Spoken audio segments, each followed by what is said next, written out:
Madame, Monsieur, bonjour et bienvenue sur Equinox Télévision pour ce nouveau numéro de votre magazine 10-12, le zénith de ce jeudi 30 août 2018. On pense surtout à ces femmes originaires du nord-ouest et du sud-ouest qui ont manifesté hier, qui ont fait un sitting hier à Boya. Elles réclament la paix, la pacification de ces zones anglophones, surtout que les enfants subissent le lourd tribut de ces guerres, de ces violences dans cette partie du pays.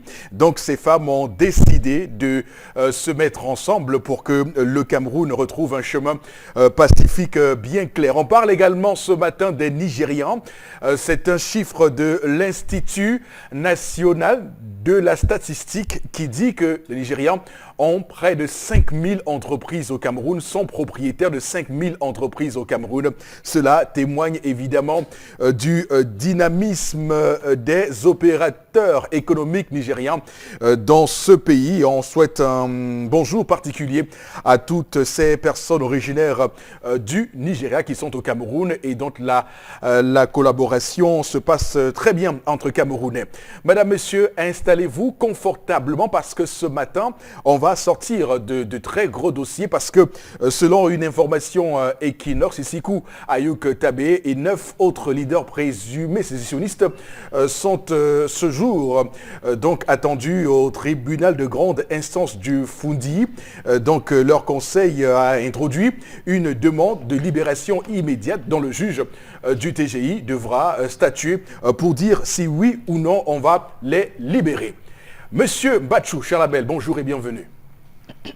Bonjour, monsieur Eric Fopoussi Negou. Bonjour à tous les téléspectateurs. Et bonjour à monsieur Gilbert Timiévouna, délégué du gouvernement auprès de la communauté urbaine de Yaoundé. Et à monsieur le délégué, 2014, projet d'illumination de la ville de Yaoundé, 300 millions. 2017, 320 millions. 2018, bravo à vous, monsieur le délégué. Nous atteignons le demi-milliard, 500 millions, rien que pour illuminer la ville de Yaoundé. C'est bien. C'est très bien. Et c'est un gros dossier, puisqu'à chaque fois, des voix se sont élevées pour clairement tenser ces dépenses mirobolantes de M. Timiévouna, surtout lorsque vous voyez la poste centrale à Yaoundé. Le plus souvent, on y met des guirlandes qui ne servent finalement à rien, juste à décorer une ville, décorer une ville qui a déjà du mal à montrer fière allure. Il faut le dire comme ça ce matin. Donc on va devoir parler pour que les choses changent. Florazé, bonjour et bienvenue. Bonjour Monsieur Fopoussi Negou, bonjour à vous sur le plateau. À nos chers téléspectateurs, dans le cadre de la revue des réseaux sociaux, vous avez déjà déroulé quelques sujets phares de cette revue, mais notamment nous parlerons de sport avec ce point de vue plutôt pertinent d'Ahmad Ahmad qui revient sur l'indisponibilité des différentes infrastructures liées à l'organisation de la CAN 2019 et ce manque cruel en tout cas avec cette évolution d'infrastructures qui ne se fait pas vivre au Cameroun. Et puis cette information fait dans le buzz sur la toile, on en parle. Est-ce que finalement cette CAN sera retirée au Cameroun? Les internautes s'interrogent et puis on rappelle que dans le cadre de cette revue des réseaux sociaux, nous revenons sur ce sujet phare lorsqu'il sera 11h passé de 6 minutes. Je peux vous dire qu'il n'en sera rien, Florazé. Il n'en sera rien. Le Cameroun abritera bel et bien sa CAN 2019 pour ceux qui complotent dans le noir pour qu'on lui enlève ce rendez-vous sportif ô combien important pour le président Paul Biya qui a dit qu'on sera prêt le jour 10. Donc on va attendre ça. Bon, Bengan, bonjour et bienvenue. Bonjour, monsieur Fopoussi Negou. Bonjour à vous, chers téléspectateurs. Je m'aligne à votre introduction, monsieur Fopoussi Negou, pour rappeler que la même Institut des statistiques du Cameroun avait dit en 2013 que le Cameroun avait comme premier partenaire économique en produits manufacturés le Nigeria. Ça veut dire que ce pays a un potentiel énorme, encouragé par son État, des milliers d'affaires. D'accord. Et c'est pour cette raison d'ailleurs que les Nigérians avaient dit au chef de l'État, nous voulons faire les affaires chez vous, mais faites que nous le fassions avec nos frères camerounais. C'était en mai 2016, il y a 2 ans, quand le président les avait appelés. Mais le président a dit non. Il n'aime pas, il ne veut pas que les hommes d'affaires camerounais fassent des affaires. Bien. Voilà. En fait, il ne l'a pas répondu, mais ses faits prouvent qu'il a dit non. D'accord. Donc, 5000 entreprises au Cameroun qui sont donc des propriétés de Nigérians, donc ça fait 2,4% des entreprises camerounaises qui sont donc entreprises tenues par les Nigérians. On va dire qu'ils sont partout, hein, à Douala, Yaoundé, Bamenda, Limbé. Et ils sont également dans la mécanique automobile, dans le ciment, dans le secteur pétrolier, on va le dire aussi comme ça. Mais aussi dans le restaurant, Jesus Restaurant, c'était aussi compté dedans. Voilà. Et le restaurant, j'ai dû. En tout cas, l'idée c'est de montrer que les Nigérians participent de manière dynamique à notre économie et qu'il y a une cohabitation tout à fait pacifique et joviale entre Camerounais et Nigérians et qu'il n'y aura jamais un problème entre les Camerounais et les Nigérians. Alors, madame, messieurs, démarrons ce programme ce matin avec l'histoire du jour que tout le monde attend, avec Tendance Cogne, la voyageuse. Non, tout le monde attend. Qui a dit? Ils sont là. Bonjour Eric, bonjour à tous ceux qui nous regardent ce matin. Je salue mes voisins. Ma voix ne sort plus bien. Depuis 4h30, je suis debout. Ce que j'ai entendu depuis 4h jusqu'à l'heure-ci. Mes oreilles, si on a tant entendu Mais les là, choses, ce n'est plus normal, ma fille. Si mon beau-fils se plaint que tu te lèves à 4h, tu le laisses. Papa, c'est moi qui fais pour moi. Quand je dors, je ne dors plus. Moi, je ne peux pas. Fais donc qu'il ne se plaint pas. S'il se plaint, ben, moi, je vais te taper moi-même aux fesses. Papa, laisse. Il a même d'abord bien peur de toi. Il sait qu'il me touche, c'est même un peu comme ça, je t'appelle. Depuis 4 heures, si tu me touches, je crie. Les voisins vont être au courant. Si tu me touches, je crie et tout le monde va être au courant. Je ne suis pas une mère pondeuse. Je ne suis pas une machine à pondeuse. Attends, comment dit les mots? Je ne suis pas une mère pondeuse, voilà l'autre mot. Je ne suis pas une machine à pondeuse. À pondre les enfants. Voilà, à pondre. Qui t'a dit pas maman? Ne lis plus dans ma feuille. J'essaie d'imaginer. Ne lis dans ma feuille, ne lis plus. J'essaie d'imaginer ce que tu dis. Ne lis plus mon père, ne lis plus, pardon. Laisse-moi respirer, j'ai besoin du repos. J'ai besoin du repos. Peux-tu me laisser un peu tranquille? Non. Point d'interrogation. N'apporte pas le problème de mon beau-fils ici. Ce n'est pas son problème, père maman, c'est mon voisin et son épouse. Ah, d'accord. L'épouse a accouché, l'enfant a 9 mois. Donc ce sont les voisins qui m'ont réveillé à 4 h du matin. Les bruits. Donc c'est la voisine qui disait que si tu me touches encore, j'écris. Et tout le monde va être au courant. Je me suis levé pour aller les écouter. S'il y avait quelque chose de mal, on devait dire non assistance à une personne en danger. Très bien. Le niveau est élevé. Le français est élevé maintenant. Quand je m'approche, que vois-je? Un couple en difficulté. La main encore en train de donner les seins à l'enfant. Elle dit, maman, laisse d'abord les seins là, tu me parles si je dors. Elle me dit que depuis son mari, dit que tu fais comment? Que chaque année, elle doit tomber enceinte. Qu'elle doit accoucher vite. Et arrêter une fois. Voilà. Et monsieur a dit que lui, il veut 7 enfants. Lui, il veut 7 enfants et chaque année, elle doit accoucher. Que ces enfants vont avoir les cas d'un an. Voilà, c'est une bonne planification, ça. Quel est le cas normal entre les âges des enfants? Vous, les dames, là, quand vous accouchez, c'est après combien de temps que vous tombez encore enceinte? Point d'interrogation. Est-ce qu'on doit tomber enceinte chaque année sous prétexte qu'on doit accoucher une fois et arrêter l'accouchement? Point d'interrogation. Comment réagir face à cette situation? Quelqu'un qui te met la pression, l'enfant n'a que 9 mois. Et c'est son premier enfant. Monsieur met la pression qu'à l'heure-ci, elle doit encore tomber enceinte. Elle dit qu'elle a besoin du repos. Peut déjà marcher. Elle dit qu'elle a besoin du repos, que son corps doit d'abord revenir.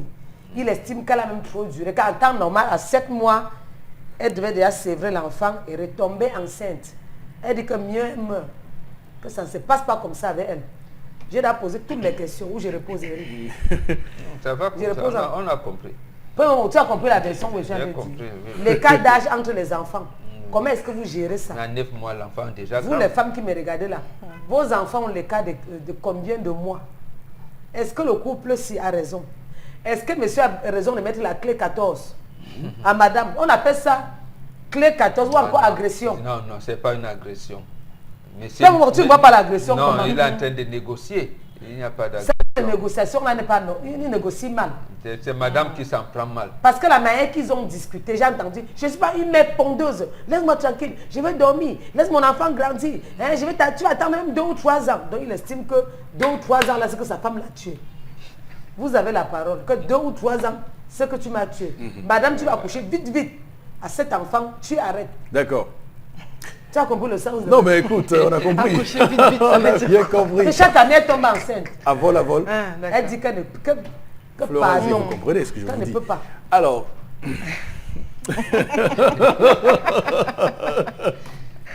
alors très bien. Je vais prendre l'image ce matin du sport. Voilà.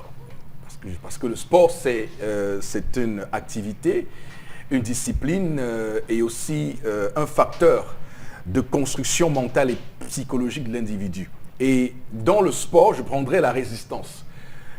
Quand on fait la course de résistance, il y a plusieurs approches tactiques, si vous voulez, stratégiques, lorsqu'on lance la course. Il y en a qui vont très vite au départ et qui, sur la fin, n'ont plus le souffle et donc déballent tout. Il y en a qui démarrent doucement, comme un moteur diesel, et vont crescendo. C'est-à-dire qu'on va un peu, on se repose un peu, on en accélère encore, pour que la ligne d'arrivée, on accélère plus vite pour dépasser celui qui semblait tenir la tête du peloton depuis le début de la course. Bon, je prends cet exemple pour dire quoi? Pour dire que le monsieur est dans une logique, alors de vite faire. C'est là où on retrouve le vite de tendance. Donc vite faire et puis se reposer. Et je pense qu'il n'est pas le seul parce qu'il y a beaucoup de femmes aussi qui pensent pareil. Surtout des femmes qui ont des carrières professionnelles à construire. Elles se disent, bon, si je dois atteindre un certain niveau, il faut qu'avant 35 ans que j'ai bouclé l'accouchement. C'est-à-dire, il faut qu'avant 35 ans que j'ai bouclé l'accouchement et que je me consacre maintenant totalement à ma carrière. C'est ainsi que vous verrez des femmes comme Angela Merkel devenir chancelière allemande à un âge très avancé, comme Theresa May être Premier ministre en Angleterre à un âge très avancé, ou même encore Christina Kirchner ou Michelle Bachelet. Donc il y a tellement de femmes comme ça dans le monde qui ont pris cette option-là. Mais sauf que on ne doit surtout pas ignorer, omettre l'aspect économique, l'aspect financier lorsqu'on fait une approche de planning familial dans ce contexte-là. D'abord, Obengan, la question que je vous pose, c'est y a-t-il un écart normal qu'on devrait observer et respecter entre les âges des enfants? Moi, je vais d'abord commencer à m'offusquer ce que vous avez dit. Vous avez oublié de prendre le cas de Ségolène Royal, qui elle accouchait étant ministre. Et elle est grosse. Quand le travail commence au bureau, elle part accoucher et elle revient travailler. D'accord. Vous n'avez pas vu, elle a fait comme ça. C'est vrai. Voilà. C'est vrai. Un problème. L'autre chose, qu'est-ce que vous appelez mesure économique? L'argent qu'on a fait? Absolument. Ah voilà. La première mesure économique donc, de bien activité économique, c'est les hommes. Il faut donc avoir beaucoup d'hommes. Il faut avoir beaucoup d'enfants. Il faut avoir beaucoup d'enfants. Et vous commencez à calculer un enfant vaut combien? Éducation. Non, on dit en termes de dépenses. Ça veut dire qu'un enfant qui a 1 an, on n'a pas fini cette théorie économique que les train capitalistes vous ont apporté là, c'est ça qui vous tue. D'accord. C'est ça qui vous tue. Il n'y a de richesse que d'hommes. Eux-mêmes, ils le disent. Après, vous dites, oui, ils visent la Chine. Parce que la Chine, on vous dit, un marché. Le Nigeria est un grand marché. L'Afrique commence à avoir 1 milliard. Si vous intégrez le marché tel, c'est donc les hommes. Et si tout le monde avait dit, j'aurais un enfant, ils vont chercher le marché. Donc, ils font les analyses économiques. C'est pas la question. La question c'est ça la question. Ça commence la question c'est, on a 5 enfants, comment on départage sur le temps les 5 enfants? Est-ce qu'on bouscule 5 enfants sur 5 ans, les premières 5 ans, ou bien on étale cela jusqu'à 40 ans, 45 ans pour la ménopause de la femme? Cher ami, il n'y a de richesse que d'hommes. La femme doit accoucher chaque année, si elle veut. Si elle peut. Ici, le problème qui intègre, alors qui peut, j'allais dire, ralentir cet aspect-là, c'est son côté, j'allais dire, santé. est-ce que la femme accouche dans de bonnes conditions? Est-ce qu'elle accouche normalement? Est-ce qu'elle a des problèmes d'accouchement? Y a-t-il une maladie? Est-ce qu'on procède par des interventions chirurgicales? Est-ce qu'elle conçoit normalement et tout? Si tout est bien, la femme peut accoucher chaque année. Elle fait chaque année. Et là, si monsieur veut 7 enfants, nous sommes d'accord, madame veut 7 enfants, et que les 7 enfants... Elle les aligne. Absolument. En 7 ans, elle termine. En 8 ans, elle termine ses accouchements. Et les enfants seront comme des jumeaux. Le mal est où? La seule chose qui peut empêcher la femme d'accoucher, j'allais dire de manière régulière comme ça, c'est son état de santé. Et en Afrique, nous on dit, nous boum. C'est une, j'allais dire, c'est un précepte qui vous dit, chaque fois que vous avez accouché, vous devez vous attendre à concevoir. Alors, et il n'y a pas, même dans la médecine de notre côté, quand vous dites la médecine primitive, et même aujourd'hui, ne vous dites pas, même les enfants peuvent avoir cet écart-là. Alors, il y a une pensée qui est assez répandue au sein de l'opinion, qui veut que lorsqu'une femme accouche, qu'on lui laisse le temps de sevrer l'enfant avant de repartir sur les relations sexuelles. Sinon, ça va rendre l'enfant frêle, fébrile. Ça aurait du moins l'impact sur l'enfant qu'elle allait. Non, est-ce que c'est vrai? C'est pas vrai. Ça fait partie des idées reçues. Non, c'est pas vrai. Ce qu'on veut, c'est la reconstitution du bassin de la femme. D'accord. Elle accouche, c'est normal. Elle a tout le métabolisme du corps. C'est, j'allais dire, été mouvementé pendant les 9 mois de la grossesse. Pendant l'accouchement. Il faudrait qu'elle se reconstitue, mais elle peut se reconstituer en 3 mois. D'accord. Parce que 3 mois, donc à 4e mois, elle peut même encore être enceinte. Ça ne dérangera pas. Oui, parce qu'on voit le plus souvent des enfants qui tombent malades régulièrement et on attribue cette maladie répétitive au fait que le géniteur soit rapidement allé à la cave. Les maladies, ça fait partie des maladies des enfants. Donc l'écart entre, on appelle ça dans l'Afrique traditionnelle l'odios. Bon, comment ça se fait? On a l'impression que, bon, lorsque vous avez les relations sexuelles, le sperme peut influencer. Ça, c'est faux. D'accord. Mais il y a quand même un traitement qu'on peut faire pour la femme au moment où elle allait, parce que quand elle conçoit, elle ne pourra plus allaiter. Comment ça se faisait? D'accord. Au moment, c'est ce qu'on apprend quand on va en, mais sauf que l'autre question, c'est que sauf qu'on se rend compte aussi que ces hommes qui le plus souvent font ce record-là d'un an d'écart d'âge, est-ce qu'ils sont vraiment le plus souvent à l'origine? Est-ce qu'ils pensent vraiment sciemment ce projet de nouvel enfant? Parce que voilà, c'est ça le problème. Oui. C'est là parce que à un moment, je comprends pourquoi à un moment les femmes ou certaines personnes prennent la femme comme tendance à dire une machine à pondre les enfants, ou bien la femme c'est un objet sexuel. Non.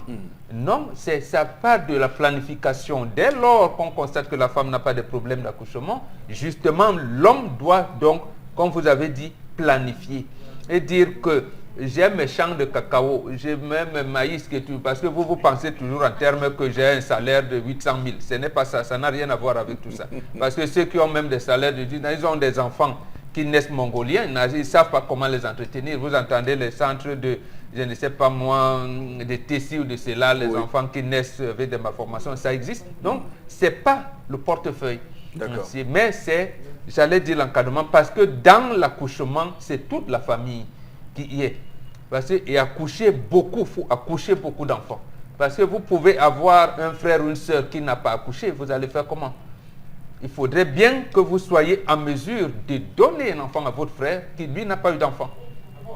Ça aussi, c'est fort. Mais, comme vous parlez économie, l'enfant, c'est l'homme qui est le premier bien économique. Theresa May, tout récemment en Afrique du Sud, disait que l'Afrique sera en 2050 ça ralentit un gros marché et que l'Afrique constituera le quart. Et le président français vous dit de ne pas accoucher parce que lui n'a pas d'enfants et il va utiliser les enfants des autres. Voilà. Si vous n'accouchez il a parlé de problèmes civilisationnels. Civilisationnels. J'ai dit l'Afrique doit avoir des enfants, si possible même vous envahissez l'Europe. D'accord. Alors, Charles-Amel Bachou, quel est votre regard sur l'histoire contée ce matin par Tendance?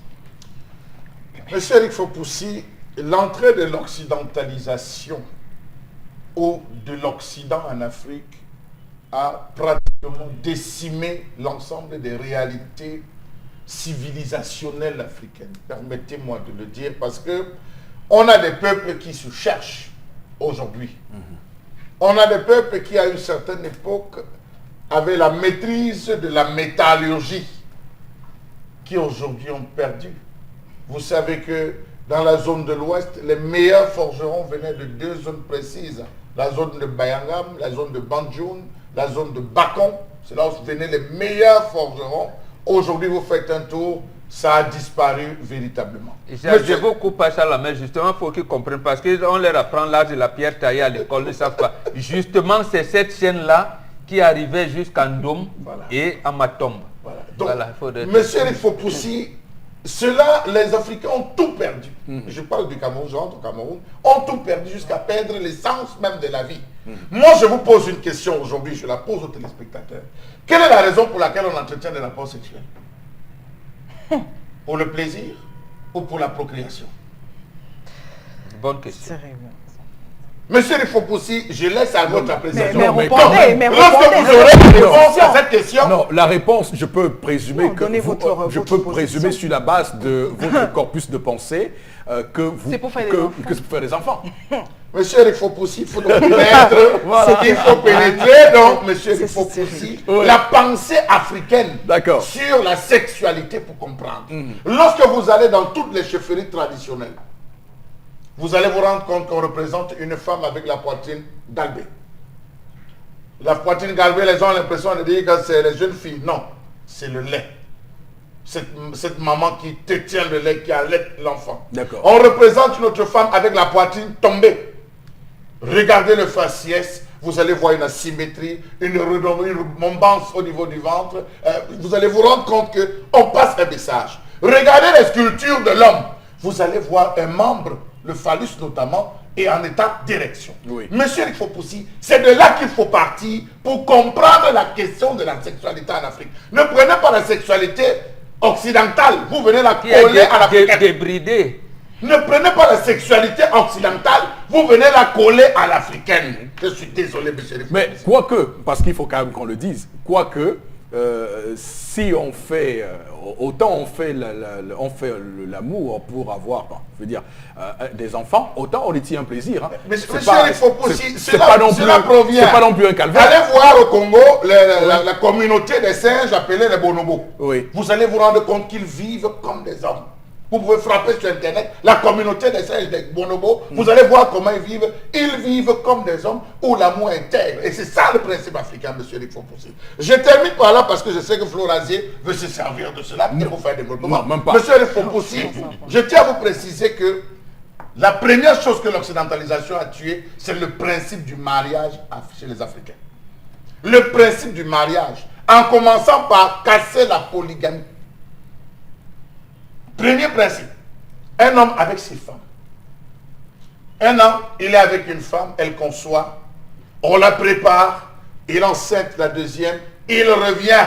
On ne sentait pas, monsieur Rifopoussi, le principe de écart d'âge, écart, c'était cyclique. Je vous prends mon cas, entre mes aînés et moi, nous avons un écart de 2 ans. Tous, nous sommes 7 à notre maman. On a un écart de 2 ans. Le premier c'est un garçon, deuxième une fille, troisième un garçon, quatrième une fille, cinquième un garçon. C'est moi qui suis venu gâter.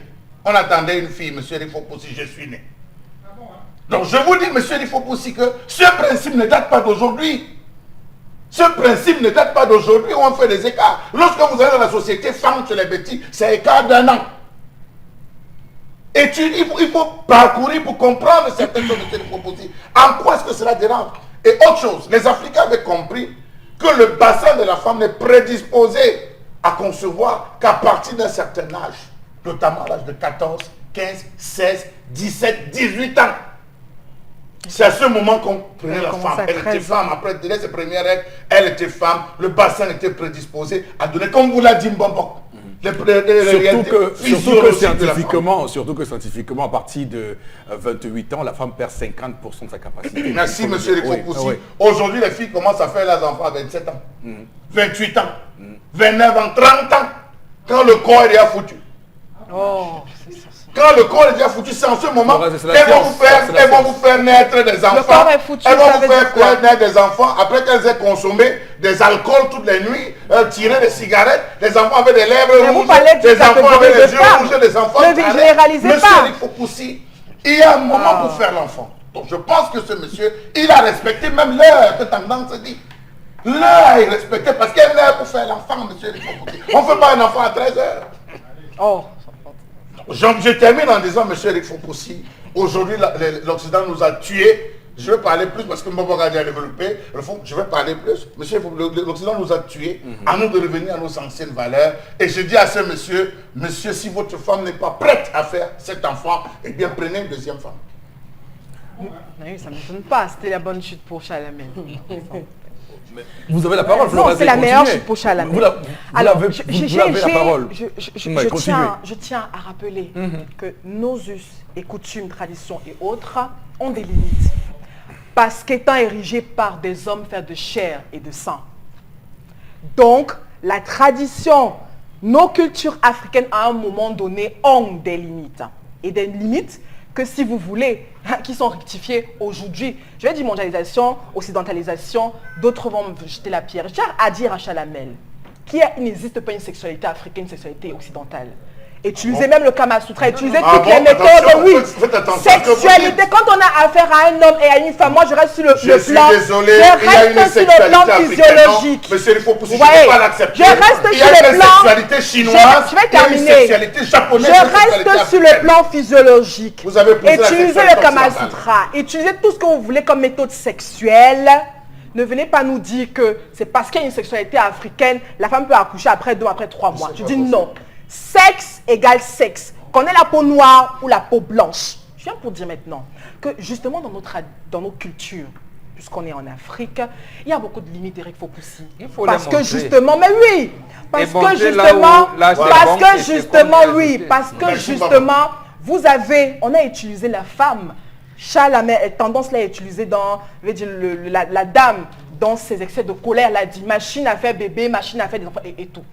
Vous vous rendez compte que dans certaines, oui, on est au Cameroun et dans certaines régions du pays, on dit la femme ne doit pas contrôler sa sexualité. La femme est faite pour faire des enfants. Elle ne contrôle pas ses écarts et tout. Et quand elle est prête, quand elle est en ovulation, quand elle est enchaînée, si vous voulez, c'est le moment idéal pour faire les enfants. On ne respecte plus rien. C'est l'homme qui décide sur tout. C'est quelle région de Je viens Cameroun? donc pour dire que à Fumban, par exemple, excusez-moi, non. mais je Oh là dis là, que oh oui, là là, oh là oui, là. et Je il suis sait. désolé, Mais je attendez, suis désolé. permettez-moi de terminer. Non, les Et contre-vérités ce sont comme non, ça, et ce sont des idées, et ce sont justement des idées qui ont été transformées, qui ont été transmises de génération en génération, puisqu'on parle de la Parlez femme de aujourd'hui. Fumba, non, mais Chalamel c'est me grave, dit, ce que ce n'est vous pas dites, grave, c'est grave, je ce que suis vous une femme, dites. et je parle pour toutes les femmes Bamoun aujourd'hui. Non, je je parle, dis et je non. parle pour toutes les Ça femmes. sera Je peut-être viens pour encore dire accepté dans une que, certaine dimension je viens pour extrêmement dire attends, que, mais vous ne oui, pouvez pas le mettre je le au- dis non, là-bas, mais et je viens pour dire, mais vous c'est avez la dit merde de Fumba. me couper, mais Vous dites Fumba, c'est arrêtez, pas normal, arrêtez vous pouvez pas le dire. de me couper. Je dis que pas mal de femmes, on est au Cameroun, sont victimes justement de ces excès. On parle de culture, de tradition et autres. On a une femme qui a un enfant de 8 mois. Et on a un monsieur qui veut un autre enfant. Quand on parle de planning, ça veut dire planification. Et une planification, justement, ça se fait puisqu'on parle de sexualité. C'est-à-dire la femme a-t-elle accouché par césarienne? Je n'en sais rien. Et même si elle n'a pas accouché par césarienne, Eric Fopoussi, vous voulez qu'on écarte le domaine économique? Non, je dis ça compte. Dans la planification, il faut également voir l'environnement économique. Comment va-t-on élever le prochain enfant qui arrive? Est-ce qu'on fait des enfants parce qu'on étudie la machine qui dit que l'homme n'a de richesse que des hommes? Je dis non, il faut respecter le corps de la femme. Merci à Chalamel d'avoir décrit le corps de la femme que vous devez respecter. Il faut donc respecter l'intérieur de la femme, même sur le plan physique. La femme, à un moment donné, quand elle vient d'accoucher, a besoin de se reconstruire sur le plan physiologique. C'est vous ici dernièrement qui parlez Ça de fait l'aspect. 5 ans. C'est vous qui parlez de l'aspect physique de la femme après l'accouchement, mais avant et autres. Ça également, ça compte. Et maintenant, je viens pour dire que les habitudes ont la peau dure. Et je tiens à ce qu'on essaie d'éliminer toutes ces idées reçues sur la sexualité de la femme en Afrique. Vous faites quoi de ces couples qui n'arrivent pas à avoir d'enfants? Ils sont bannis de la société. C'était régulé. Mais oui, Mais attends, il faut je que ça l'ai dit tout à continue. l'heure. Il faut que ça continue mais d'être ça régulé. continue. Donc, il faut que ça continue. Non, Comment il faut que ça ça continue d'être régulé. Donc, quand nous allons nous dire Comment? que le Non, sexe vous nous n'est donnez- vous dites qu'il y a des le sexe limites. n'est pas Donnez, prévu corrigez puisqu'on parle de la immédiatement. vie de couple. Le sexe n'est Non, pas prévu corrigez uniquement. immédiatement, Je vais Flora. terminer. Le sexe n'est pas prévu uniquement pour faire des enfants. Parce que vous les avez justement qui ont des défauts physiologiques qui n'arrivent pas à faire d'enfants. Qu'est-ce qu'on en fait d'eux? D'accord. Monsieur, il faut Parce qu'en Afrique, puisqu'on est dans le couple, on nous a dit la femme est faite pour faire d'enfants. À la dernière fois, justement, Chalamel, j'ai vu un court-métrage qui mettait en exergue une histoire effroyable. La femme vient d'accoucher et justement elle a accouché par césarienne. Et le monsieur dit il est temps de faire un second enfant. Elle supplie son mari. Mais chérie, j'ai encore le fil. Comment tu peux me demander? c'est les Mais films oui, je n'ai occidentalisés, aucun film occidental. des Toutes les femmes, je dis mais toutes les femmes se reconnaissent. Elles souffrent dans leur foyer. Alors le monsieur dit, il menace la Vos dame. mamans n'ont Si pas tu ne me souffert. donnes, il menace. Pourquoi vous souffrez? Il menace la dame. Vos Si tu ne mamans, me donnes vos pas, grand-mères n'ont si tu pas ne me donnes souffert. pas un prochain gosse, j'épouse une seconde femme. C'est faux. Donc le Chalamel arrête de nous prendre des faux, exemples c'est comme faux. quoi la société, la polygamie est arrivée. Et c'est justement dans ce cadre, dans ce type de déficit, que la polygamie est arrivée. Parce que non, passez, non, vous vous ne savez passez pas, tout ne- votre non, temps attendez, oui, vous à terminez. marginaliser Attendez les ça. femmes sur le plan sexuel.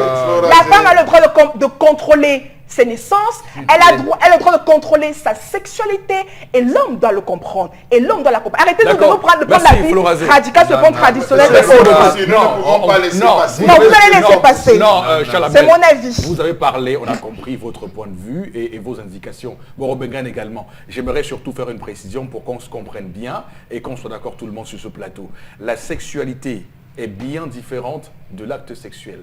L'acte sexuel fait partie. Absolument. Est une Oui, c'est composante- pourquoi j'ai dit. est une composante- Merci beaucoup. Non, oui, c'est pourquoi j'ai dit Non, non. non, non, Ne non, prenez ça va pas- pas Mais non, parler. attendez, C'est parce mais que vous arrêtez avez d'être dit. sur moi. C'est J'ai parce dit que non, vous c'est ce que avez j'ai dit. dit. J'ai Non. tenu à faire la précision que Eric Fopoussi Vous veut faire. avez pris Je un l'ai peuple faite. Bamoun, donc vous n'avez Je pas l'ai étudié faite. les gestes Mais je parle coutumes. des femmes. J'ai Je dit parle non. des dérives, Non. des Parlez dérives culturelles liées à la sexualité de la J'ai dit femme. non.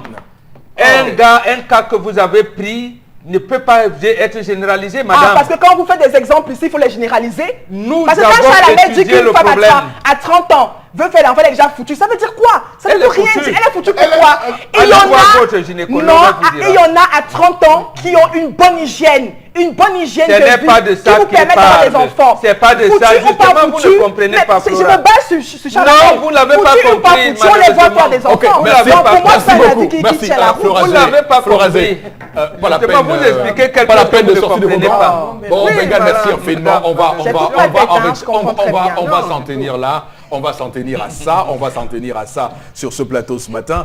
Et vous faites, là, on est obligé de donner juste une petite minute à Tendance pour qu'elle donne son point de vue parce qu'on Elle n'a même pas bien- elle n'a même pas on bien a largement compris. dépassé Non, le mais temps. je Donc, sais. vraiment, juste une petite minute. Donc, petit, c'est pas Non, comme ça. pendant que tu parles, ça prend déjà. Donc, Hey, allons-y rapidement. L'inspiration va alors finir.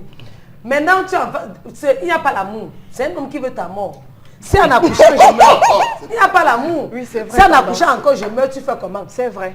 La femme a besoin du repos. Elle doit attendre 3 à 4 avant de reporter la grossesse. Par Ce exemple. n'est pas une machine. Quand une femme accouche, son corps doit revenir. Il faut combien de temps? Revenir 4 ans. 3 à 4 ans. Pourquoi pas? Il faut accoucher les gens que la petite soeur peut faire à manger au petit frère ou encore à ses soeurs. Tu n'as pas accouché le gens que tu arrives à la maison, l'enfant a 1 an, l'autre le suit, etc. Non, non, non, non, non. Prenez le temps d'accoucher. Il ne faut pas que les hommes viennent nous beurrer les yeux. Ils vont faire des enfants dehors. Ne venez pour pas dire nous que- beurrer les yeux. Même si vous accouchez chaque année et que l'homme voulait faire les enfants, il va tout faire. Maman, prends tout ton temps. 9 mois, c'est vouloir me tuer. Écoute-moi, oui, je t'aime bien, il y a l'amour entre nous. Je veux bien accoucher même 20, mais laisse-moi le temps. Ça se passe comment? Qu'est-ce que les gens vont dire au quartier? Quelle façon de voir la femme qui accouche chaque année là? Quelle honte de ma part. Si à nos jours, si il y a une maladie là qu'on appelle, ou c'est chlamycie, ou c'est chlamypo, que c'est les docteurs qui connaissent. Si en accouchant, chaque année j'attrape la maladie, les meurs, qui va perdre? C'est ma famille qui perd. Et tu vas rester derrière chercher une autre femme. Une femme en temps normal, ou encore un homme qui se respecte, qui respecte son épouse, doit laisser le temps à madame d'accoucher. Tu accouches après 3 ou 4 ans, avant de le concevoir encore. D'accord, ok, c'est compris. C'est On va devenu la tout de maternité suite de- aller dans la, la maternelle. dans la corbeille à message Florazé pour Oui, y extirper, je dis bien extirper, quelques petits messages. Je commence avec Yves Afumbot qui dit que la femme n'est pas une machine à faire des enfants. Il faut un écart entre les naissances. la vie de la femme en dépend. L'écart entre les naissances dépend de l'organisme de chaque femme. Une autre réaction ce matin, les enfants étaient à l'époque jusqu'à 3 ans. Hein. Enfin, c'est Séraphin Andopassi qui réagit. Il parlait de quelle époque? Nous sommes au 21e... Voilà, Achille qui réagit. Il ne faut pas faire beaucoup d'enfants et les abandonner. Nous sommes au 21e siècle, on doit changer. C'est pas parce que... Ils disent pas parce que je suis en France que je le dis. Dites-le à Macron.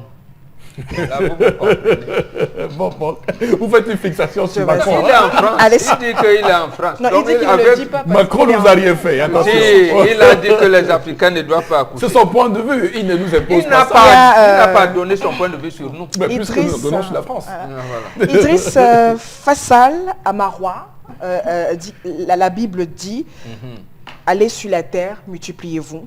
C'est pas pour autant que vous allez vous allez faire plaisir, vous allez vous faire plaisir. Voilà. Je ne sais pas ce On Oui. dit que lui-même ne déchiffrer. comprend pas bien la Bible. Non, je pense que ce qu'il a voulu dire, et c'est où je rejoins Charles Hamel, c'est vrai que la fonction première de l'acte sexuel, c'est la procréation, mais il faut dire quand même le Créateur, pour faire que ce soit normal, il a apporté une petite dose d'excitation. Le plaisir est une incitation Bien sûr. à la Bien procréation. Mais Voilà. l'Occident, il met même la zoophilie. Monsieur Eric Voilà, Foucault, c'est là où nos mamans l'acte ne sexuel s'embrassaient vous pas en arrive, route. hein. Notre maman ne faisait pas de bisous à leur mari en pas le route. sujet. Elle ne s'envoyait pas des textos, mais C'est les pas mariages le- faisaient 35 ans, 40 ans. C'est pas le sujet. Hein. Alors, Florence, allez avec deux derniers messages. Nous sommes obligés de s'y accommoder étant donné que nous vivons cette situation depuis plusieurs siècles, donc très difficile de retourner à la pure idéologie africaine. Une autre réaction ce matin, le seul héritage qui existe entre l'homme et une femme, c'est l'enfant, donc il faut en faire autant que l'on peut, c'est Georges à Logbaba. Ok, merci beaucoup à vous, chers téléspectateurs, pour ces différentes réactions. Au cœur du 10-12, le Zénith, l'émission se poursuit.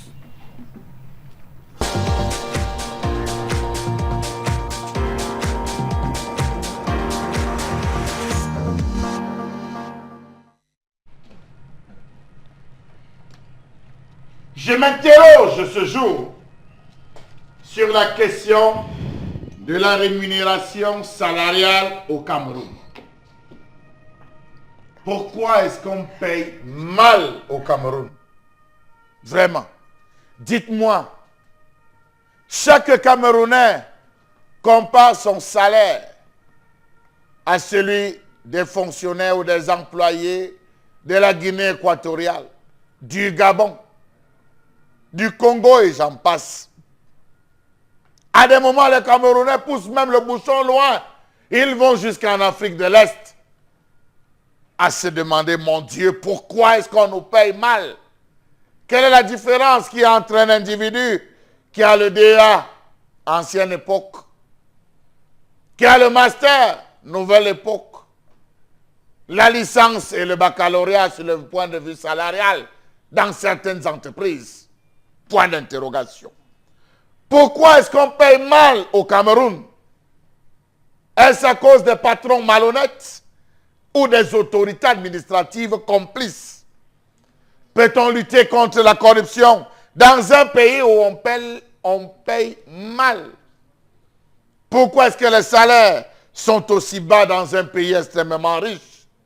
Qu'est-ce qui explique le fait qu'au Cameroun, la plupart des jeunes n'ont qu'un seul objectif, entrer dans la fonction publique pour ne serait-ce qu'avoir le matricule qui leur garantira un revenu mensuel constant et permanent, quel que soit leur rendement? Comment comprendre le fait que ce pays paye trop mal ses fonctionnaires et ses employés, obligés de se livrer à des activités douteuses du genre malversation financière? Comment comprendre que le traitement des agents publics dans ce pays varie d'un corps de métier à un autre, tout en restant aussi faible en général? Que peut réaliser, par exemple, un agent de la fonction publique catégorie D ou C? Que peut-il faire avec ce qu'il gagne? D'ailleurs, un greffier, puisqu'on parle de ces catégories, un greffier touche combien?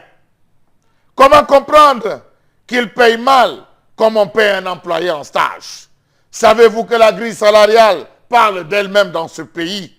Comment comprendre le fait que dans ce pays, certains fonctionnaires dorment devant les distributeurs automatiques et banques les veilles des jours de paye, tellement ils sont pressés de toucher le maigre salaire pour pouvoir solder les dettes au quartier?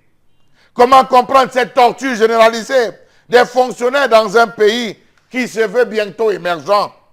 Comment comprendre que les fonctionnaires sont le corps de métier où le personnel ne vit que grâce aux dettes? Posez la question aux boutiquiers des quartiers. Ils vous ouvriront tous les cahiers. La dette, ça s'écrit. Comment comprendre le fait que la majorité des jeunes Camerounais soient des personnes avilies, misérables et démunies? Ils sont parfois obligés de diversifier leur champ d'activité pour espérer joindre les deux bouts. Faites un tour dans le privé pour comprendre de quoi je parle. Vous verrez des gens qui travaillent depuis des années sans aucune augmentation, sans aucun avancement, sans aucune possibilité de postuler à une carrière plus épanouissante. Comment comprendre l'absence totale du ministre du Travail et de la Sécurité sociale qui passe plus de temps ailleurs qu'avec les travailleurs? Que dire alors des employés des multinationales qui ne cessent de se plaindre? Comment comprendre que la plupart des responsables, des hommes même de Dieu, évoluent dans des conditions de précarité, caractérisées entre autres par des salaires dérisoires ou simplement inexistants? Nous sommes chez les hommes de Dieu. Savez-vous que le salaire des pasteurs s'élève à 39 000 francs contre 100 000 francs pour les curés? Que peuvent-ils faire avec? Posons-nous la question. Posez la même question à un vigile.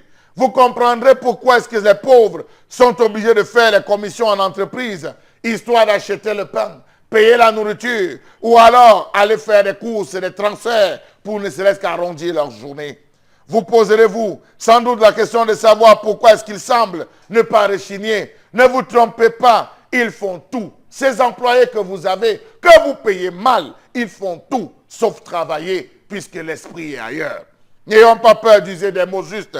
Celui qui prétend être capable de s'accommoder d'un mauvais traitement salarial n'est ni malhonnête, n'est ni sérieux. Il est entre les deux. Dites-moi, combien de fonctionnaires ou employés peuvent-ils prétendre s'en sortir avec des salaires bas actuels? N'est-il pas temps qu'on essaie de réévaluer les salaires au Cameroun, que le ministère du Travail s'applique, ne serait-ce qu'à voir comment est-ce qu'on peut le faire? Parce que les employés camerounais sont tous atteints du sida. Entendez, salaire insuffisant, difficilement acquis.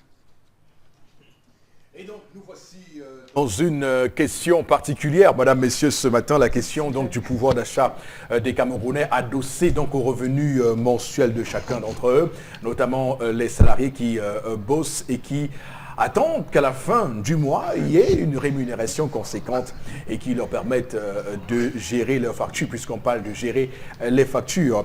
Et donc, il me souvient qu'il y a un candidat à l'élection présidentielle qui prévoit de relever notre SMIC. Bon, c'est vrai qu'il va changer le terme, puisque pour l'instant, on a plutôt un SMIG et pas un SMIC avec un C à la fin. Et donc, il compte le relever à 160 000 sur 5 ans. C'est vrai que beaucoup de personnes ont botté en touche cette réforme, puisque lorsqu'on lit très bien le programme du candidat Oshi sur son site internet oshi2018.cm, on voit bien qu'il prévoit certaines mesures. Donc la baisse de la TVA au Cameroun de 1,5%, c'est pour lui une mesure qui va donc entraîner des économies des entreprises qui vont reverser notamment sur le bulletin de paye des employés. Il parle également de cette dette de l'État, parce que l'État, comme vous le savez, est l'un des plus gros débiteurs. Donc il dit que l'État payera en temps et en heure les créances ou les dettes donc auprès des entreprises, des PME notamment, qui se plaignent jusqu'à aujourd'hui qu'il y a une assiette de 750 milliards de francs CFA que l'État doit pouvoir donc assurer. Il parle également dans cette logique d'une hypothèse de croissance. Il va d'une croissance à 4,5% par an, donc une croissance qui se stabiliserait chaque année à 4,5% pour dire que ces surplus-là vont se reverser vont se faire ressentir sur l'économie nationale, mais il prend également l'hypothèse d'une croissance nulle pour nous dire comment il compte relever chaque année à 30% le SMIC actuel qui, comme vous le savez, est plafonné à 36 270 francs CFA. Donc il compte rajouter cela à 30% chaque année pour atteindre les 160 000 francs au bout de 5 ans. Beaucoup ont dit que c'est irréaliste parce que le Cameroun actuellement suffoque des salaires les plus bas et on voit très bien que les employés ont du mal à joindre les deux bouts chaque fin du mois. Rien n'est respecté. D'ailleurs, les conventions collectives signées ici et là dans les professions ne sont toujours pas respectées par rapport au niveau d'études ou à l'ancienneté dans une entreprise, ce qui pose également un vrai problème de ce point de vue-là. Bon, Robingan, sur cette question des salaires au Cameroun, comment doit-on analyser cette question? Oui, je voudrais ajouter un mot avant de répondre directement à votre question par rapport à proposition de Joshua Oshi. J'ai bien compris. Il a dit salaire minimum interprofessionnel de croissance, comme vous avez dit. Mais pas garanti. Voilà, ça part de 60 000 dès qu'il prend le pouvoir à 160 000. Donc, c'est-à-dire que chaque année, il pourra, ce salaire pourra augmenter. C'est pour ça que je voulais dire que s'il est élu, qu'on ne dise pas que non, tu as dit que c'est 160 000. Il a dit qu'on commence à 60 000. Non, ce que vous avez développé à la suite de Charles Hamel voudrait dire un certain nombre de choses, dont 3 me semblent fondamentales. La première est que, à un moment, jusqu'en 92, disons-le, peut-être 93, un fonctionnaire de catégorie A2, à fonction publique, il est enseignant même, prenons le cas des professeurs aujourd'hui, des enseignants du lycée, non, il pouvait vivre décemment, avoir acheté d'abord, se faire une maison, acheter une voiture et vivre décemment. Il n'avait pas envié quoi que ce soit, même quand on lui disait que au Gabon à côté c'est l'Eldorado, tout ça, bon, ça ne lui disait rien parce que le milieu socio-économique dans lequel il pouvait bien s'épanouir. Il en était de même de ceux qui étaient dans le privé. Ainsi de suite. Donc, tout l'environnement était, j'allais dire, peut-être pas le plein emploi, mais au moins ça, une vie à peu près décente. Mais c'est en 1994 que ça commence. D'abord en 92, les prémices commencent à vivre. Ça, c'est la deuxième chose. Il se passe quelque chose de fondamental. Les 5 et 7 octobre 1992 à Libreville, il y a un sommet France-Afrique qui se tient. On nous dit que Mitterrand est empêché. Il est remplacé par Pierre Bérogovoy. Il vient et vous dit qu'il y aura un fonds de reconversion des créances pour le développement. Bon, c'est eux qui savent ce que ça veut dire. Moi, je ne sais pas. Toujours est-il que, un peu avant, vous savez bien que le chef de l'État camerounais se trouve à Dakar. Lorsqu'on lui apprend, nous aussi avec stupéfaction, la mort de Jean Irène qui était là, ils sont au sommet de Dakar pour dire non à la dévaluation du franc CFA. D'accord. Et il vient donc, quelques temps après, j'allais dire, Bérogovoy vient donc vous dire, au nom de la France et à son nom propre, qu'il n'y aura pas de dévaluation du franc CFA. Mais curieusement, à 95, on dévalue le franc CFA. Et c'est un ministre camerounais des Finances, il s'appelle Ntimi, Antoine Lui, qui vous démontre comment les effets mécaniques de la dévaluation vont faire que. Cette même année 94, un autre sommet France-Afrique se tient, cela à Biarritz, en France.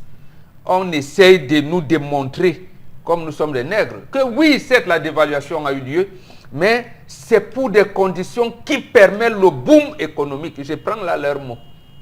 Et c'est les ministres qui viennent, ils vous expliquent le boom économique et tout ça. Bon, voilà, nous en sommes aujourd'hui. Avait dit d'abord qu'à un moment, les travailleurs du secteur public, d'abord, qui essayent de se former en syndicat pour réclamer un peu de vie, on les met en position 80, donc leur salaire ne passe pas. Oui. On veut dire d'abord.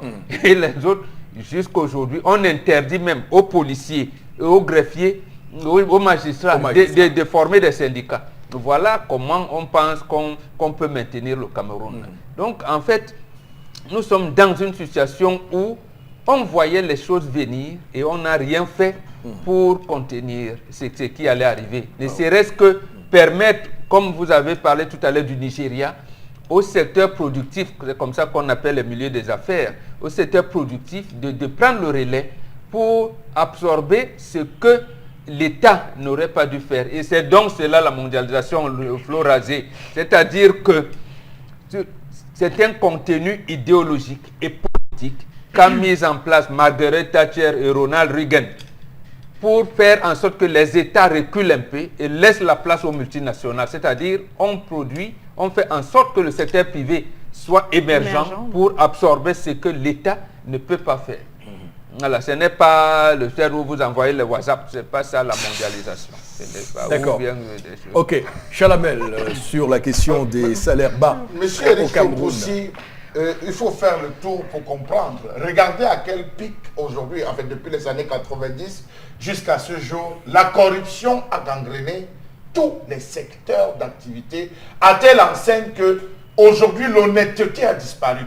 Vous ne pouvez aller dans une structure voulant avoir un service sans qu'on ne vous dise ma part dedans c'est combien. Chose qui n'existait pas à une certaine époque. Rappelez-vous de la coupe des salaires, monsieur Rifoposi. Lorsqu'on a drastiquement coupé les salaires, les Camerounais, les fonctionnaires ont dit, mais gars, on va faire comment? Un gars qui était à 400 000, il se retrouve à 100 et poussière de 1000. Il loue une maison, il avait un niveau de vie. Comment faire pour y adapter? Introduction de la corruption. Regardez comment vivent les vigiles, monsieur Rifoposi. Par tête, on prend combien par tête sur un vigile? Par tête. La tenue qu'il porte, on lui défait que l'argent sur la tenue. Les ranges qu'on lui donne, on lui défait que l'argent chaque mois sur les ranges qu'on lui donne. Pour quel type de salaire? Combien est-ce qu'on verse? Est-ce que c'est la structure qui le nourrit? Posez-vous autant de questions. Je vous ai pris même dans le secteur religieux. Les pasteurs, je ne vais pas citer de quelle église ça dit, mais les pasteurs protestants, ils sont à 39 000 francs de salaire. C'est Monseigneur Wouki qui est venu réévaluer le salaire des prêtres à 100 000. Qui est venu réévaluer, estimant qu'avec 100 000, ils peuvent quand même faire quelque chose. Qu'est-ce qu'on peut faire avec 100 000? Monsieur, il faut pousser, prenons simplement un jeune Camerounais qui touche 100 000 francs. Prenons le basique, 100 000 francs. Il a 3 enfants. Et il a une chambre de 25 000. Il rationne 30 000 à sa femme, même comme les 30 000 là sont peu. Il rationne 30 000 à sa femme. Il se retrouve à payer la maison 25 000. Il prend son taxi 20 000 francs. C'est un peu 20 000 francs. Sur la santé, il épargne 15 000 francs. Il se dit, ok, un petit parler peut venir là, le temps d'acheter les comprimés et tout. Ordonnance 15 000 francs. Il fait ses tontines à 10 000 francs. Est-ce qu'il est épanoui? Il n'a pas de sécurité sociale. Il n'a pas de sécurité sociale. Est-ce qu'il est épanoui, monsieur Rifoposi? Il n'est pas épanoui. Les Camerounais ont des difficultés. Vous voyez aujourd'hui, l'entreprise est née, elle meurt. On recrute des employés, au lieu que le gars travaille. Lui, il est là, c'est le corps qui est présent, mais l'esprit n'est pas là. Parce que le gars dit, on va me donner ça, je vais faire quoi avec? Les Camerounais ploient sous le poids des dettes, monsieur Rifoposi. Faites le tour des quartiers. Vraiment, vous entrez dans chaque boutique, vous allez voir, on va vous sortir les cahiers comme ça. Monsieur, ton père, venez dire à ton père qu'il n'a pas encore réglé. La droite est déjà attend. Faites un tour à Yaoundé après les salaires. Lorsqu'on paye les salaires à Yaoundé, vous allez voir, vous aurez pitié des fonctionnaires, monsieur Rifoposi. Et le meilleur de tout ça, ce sont les Nigériens et les Maliens qui courent là, qui sont même qui détiennent les cahiers, monsieur Rifoposi. Vous voyez, quelqu'un vous dit que, gars, comme je prends mon salaire là, c'est pour aller régler. La tontine va prendre sa part. Là, si la tontine prend le boutiquier, je règle. Je paye ma maison. Si autre chose, je peux donner. Voilà comment on se retrouve dans une société où un homme est incapable de faire des présents à sa femme. Il est incapable de dire à sa femme, chérie, allons, sortons, on va danser. Comme cela se faisait à une certaine époque. Chérie, allons nous distraire. La vie du Camerounais est opaque. Vous mettez un Camerounais, vous mettez un Gabonais, vous mettez un Guinéen. Le visage du Camerounais est froncé parce qu'il réfléchit. Il calcule comment faire pour s'en sortir.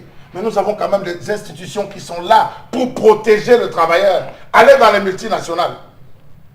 Vous allez voir comment les gars se donnent. Mais est-ce qu'ils sont payés à leur hauteur? Je vais vous rappeler, peut-être sans citer le nom de ce gouverneur, lorsque l'entreprise de téléphonie mobile qui s'installait au Cameroun, quand ils sont arrivés, ils ont déposé le cahier de charge avec le type de salaire qu'ils devaient verser au gars. Et tu verses 2 millions à Camerounais. Tu veux plus qu'il revienne au travail demain? Non. Mets-la à 100 000, mets-la à 200 000. Alors d'où peut venir cela? Il faudrait que l'administration revoie et que les candidats qui sont là, qu'on revoie cela, monsieur Rifoposi, et qu'on pense que voici un pays où les gars sont en train de s'enfoncer, les Camerounais vivent mal. Allez voir au marché.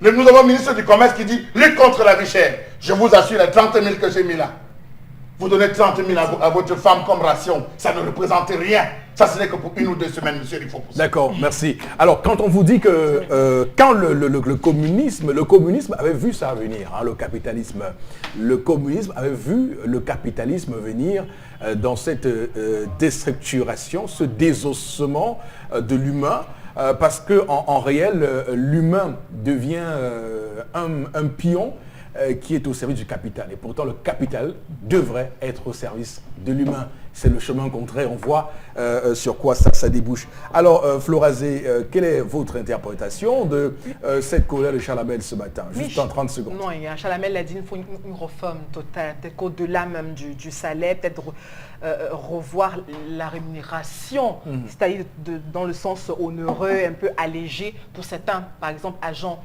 publics. Là, je viens pour dire que c'était vraiment terrible parce qu'il y a certains fonctionnaires, quand je parle des enseignants, des infirmiers d'État et autres, qui vont bosser vont même passer 25 ans sans avoir de quoi. Ils sont mieux que dans le privé. Hein. Oui, non, je vais dire que non, c'est triste parce qu'au moins de ce côté, on devait peut-être aménager pour leur permettre d'avoir une vie quand même nettement décente. Un fonctionnaire, vraiment, attendez, hein, avec ce qu'ils ont, il va falloir batailler dur, au moins pour avoir l'offre de terrain, acheter une voiture et autres. Mais c'est le fait que je relève ce matin. C'est une casse-tête, monsieur le faux. C'est ce détail que je relève ce matin. Il faut toujours voir en termes de proportion. Il faut pas. Il y a de nombreux Camerounais qui sont les vigiles, qui souffrent extrêmement. Oui, moi c'est cela qu'on parle ce matin. Oui, parce que vous savez qu'on a toujours. Quand même qu'on pense à ces gens-là. Oui, parce qu'on a toujours tout fait, tout donné aussi, pour avoir un simple numéro de matricule, justement parce que on s'est toujours dit que le bien-être était de ce côté. Je suis d'accord avec vous.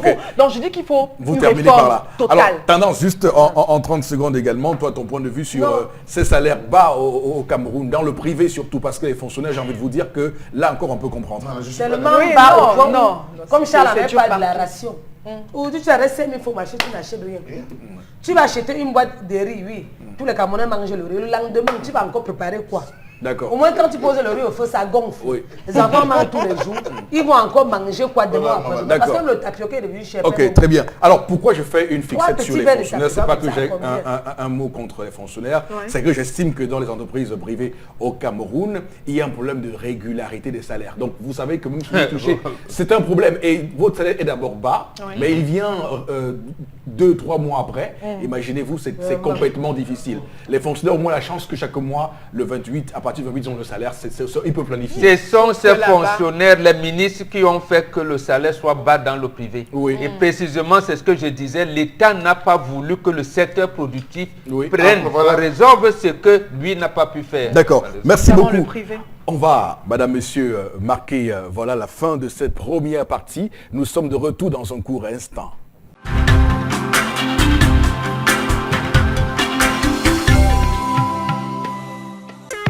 Donc sur le plateau du 10-12, le Zénith, madame, messieurs, pour entamer cette deuxième partie de l'émission en ce jeudi 30 août 2018. Nous sortons d'un gros sujet concernant les salaires bas au Cameroun, et à travers les messages que vous nous envoyez, on sent bien que tous les secteurs sont concernés. Ça part des réceptionnistes dans les pressings, des repasseurs, des blanchisseurs, dans les hôtels par exemple, dans les boulangeries.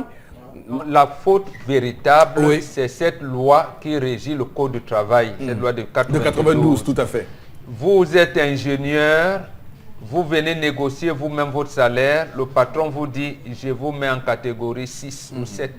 Vous acceptez, vous voulez ou pas, vous partez. Donc, c'est pour cette raison que même ce qu'on appelle convention collective, là, on ne s'arrête pas. Donc, puisque la loi protège, j'allais dire, le patron, à un moment donné, parce que vous pouvez être, il vous paye comme un licencié.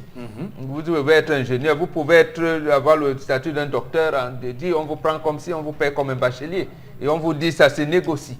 Et à ce moment, comment les conventions collectives peuvent être données? C'est précisément là où on a fait faute. C'est que, au lieu, on savait que la fonction publique allait dégraisser, on savait que les sociétés parapubliques allaient fermer pour certains, il fallait donc susciter pour qu'il y ait un tissu, j'allais dire des hommes d'affaires, un entrepreneuriat qui puisse prendre le relais, et ça, on ne l'a pas favorisé, malheureusement. Vous voyez donc les entreprises même privées camerounaises qui, au lieu que l'État les accompagne, le chef de l'État va en sommet à la Chine. il n'amène personne. D'accord, donc c'est malheureux. Donc de tous ces comptables qui sont comptables dans les entreprises qu'on voit partout là, dans l'informatique, dans tous les secteurs, ils broient du noir. Mais monsieur, il faut le dire. Placez-vous là au niveau d'Ange Raphaël tous les jours. Oui. Je peux vous montrer 6 à 7 greffiers qui sont des adeptes de la marche à pied. Je vous ai pris un seul cas, les greffiers. Les greffiers souffrent comme il n'est pas permis. Ah oui. Les greffiers ont des difficultés de vie, mais ils sont pourtant des fonctionnaires. Ce n'est pas tous les fonctionnaires qui sont à l'aise et qui sont d'accord avec ce système. Non, je rappelle que le Cameroun compte 300 000 fonctionnaires. Donc 300 000 fonctionnaires, vous imaginez sur le nombre de millions d'habitants que nous avons. Non, attends, vous avez terminé le comptage avec votre ministre. Voilà, on reconnaît que les fonctionnaires ne sont pas au niveau où ils peuvent être. Mais il faut dire qu'il y a d'autres Camerounais aujourd'hui qui ont beaucoup de peine à joindre les deux bouts à la fin du mois. C'est extrêmement grave. On a rencontré des messieurs qui ont fait 6 mois. C'est pourquoi ils vont construire dans les Lorbessou partout. Hein. Les Lorbessou, là où les inondations viennent finir dans les marécages, oui, c'est ça. Voilà. Alors Flora Zerezi, on va prendre les messages avec vous. Alors on a René depuis Ouaza qui réagit. Il dit qu'il n'explique pas comment l'on peut vivre avec un salaire de 48 000 francs. Lui, particulièrement, il est intégré depuis 2011, catégorie D, voilà. Et il touche depuis 2014, et puis son salaire 48 000 francs. Voilà. Et voilà, ça c'est un témoignage de René au parc d'Ouaza. En fonction au parc de Ouaza. Voilà, il touche 48 000 depuis 2000 et poussière. Dans les secteurs, une autre réaction ce matin, dans les secteurs privés, je pense que le reste des salaires sont versés dans les décomptes codés des certains patrons. Demander à certaines entreprises comment ils payent leurs employés sous le regard de certaines autorités. Ils nous prennent tous pour des idiots.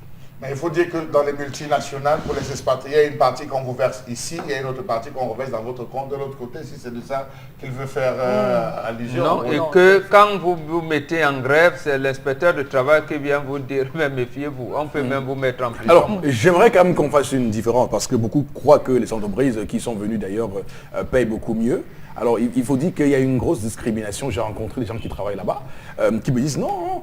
Chez nous, quand vous êtes blanc, vous venez de l'étranger, on vous paye mieux que pour le même poste. C'est ce que Jean Lamel a dit. Mieux que l'Africain, mieux que le Camerounais qui est en poste. Quand il et quand ce bonhomme m'a donné son salaire, j'ai failli m'évanouir. Quand ces entreprises s'installaient, ce sont les ministres et les directeurs là et nos gouverneurs de région, quand ils venaient, vous dites, mais quelles sont vos prétentions? Voilà. Et vous dites, on dit, mais vous êtes fous? Comment vous pouvez donner 2 millions à quelqu'un? À un Camerounais. C'est comme ça que ça a été fait. Et de la même manière, pour mieux comprendre, c'est pour ça que vous ne verrez pas de Camerounais diriger les Lions indomptables. Je vous dis donc, c'est ça le truc. Parce que là, on vous dit non. Comment lui, professeur de PS, il est quand même, c'est vrai, il a une licence d'entraîneur, qu'il peut. Mais vous allez lui donner 5 millions que quoi? Moi, le ministre, voilà ce qui arrive. D'accord. Les plus mauvais employeurs au Cameroun sont les Chinois, les Indiens, les Libanais, les Turcs. Je me demande les autorités quand le Camerounais lambda pourra avoir envie de vivre dans un tel environnement. Voilà, c'est Socrate qui réagit, Socrate Wamba qui réagit. Toutes ces vendeuses et vendeurs de surface, tous ces caissiers et caissières là, c'est compliqué. Rappelez-vous, il n'y a pas longtemps, c'était dans une surface au niveau de l'avenue du commerce là, l'avenue du commerce. Il y a eu une grosse crise qui avait sévi de ce côté. Bombok, c'était des jeunes filles, une fille qui s'était écroulée.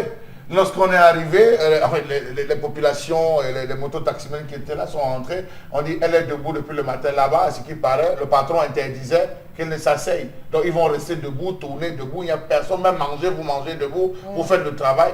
Et ça a soulevé les gens, les bensikineurs, les mototaximens qui étaient là avaient failli casser cette boutique. C'était une boutique appartenant à des étrangers. Ils ont voulu casser la boutique. Et heureusement, le préfet et tous les gens sont descendus, on a calmé pour dire il faut un peu que ça change. Je crois quand même même qu'on a un ministre du Travail, monsieur Eric Fopousi. Ouais, On a un ministre du Travail. Ouais. Sa fonction, c'est d'être au contact permanent avec les travailleurs et non avec les employeurs. Non, laissez-le tranquille, Charles. D'accord. On a Alors, dit qu'il devait nous enlever de la prévoyance à la sécurité sociale. On en est où? Non, mais en tout cas, il y a quand même, quelque chose qui semble tout à fait malsain dans les dénominations des ministères. On se pose toujours la question de savoir pourquoi on a fait un ministère du Travail et un ministère de l'Emploi. Qu'est-ce qu'on veut dire? Qu'on dissocie l'emploi du travail? Qu'est-ce qu'on voulait montrer?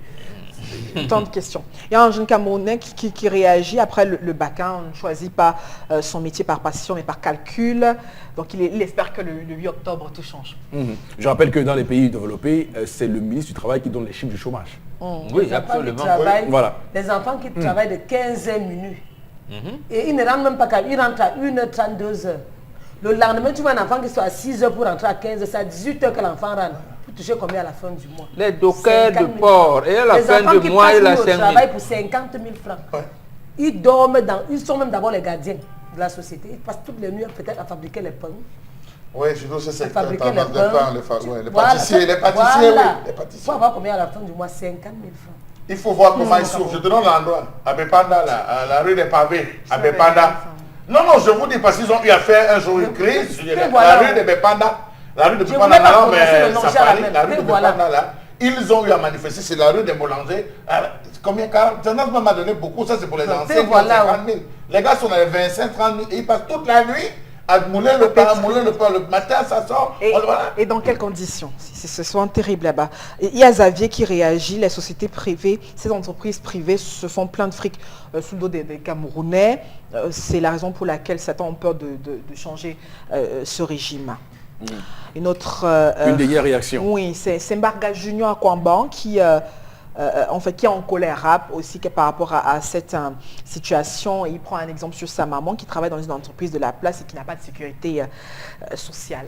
Merci beaucoup. Monsieur, il faut pousser Oui. peut-être une autre, si vous permettez. En 10 secondes, Vous vraiment. avez un employé, et là aussi il faut interroger ça. Comment est-ce qu'un patron, vous avez un employé à qui vous donnez 50 000 francs le mois et qui après 2 mois ou 4 mois s'achète un véhicule et vient garer devant chez vous, vous ne vous interrogez pas.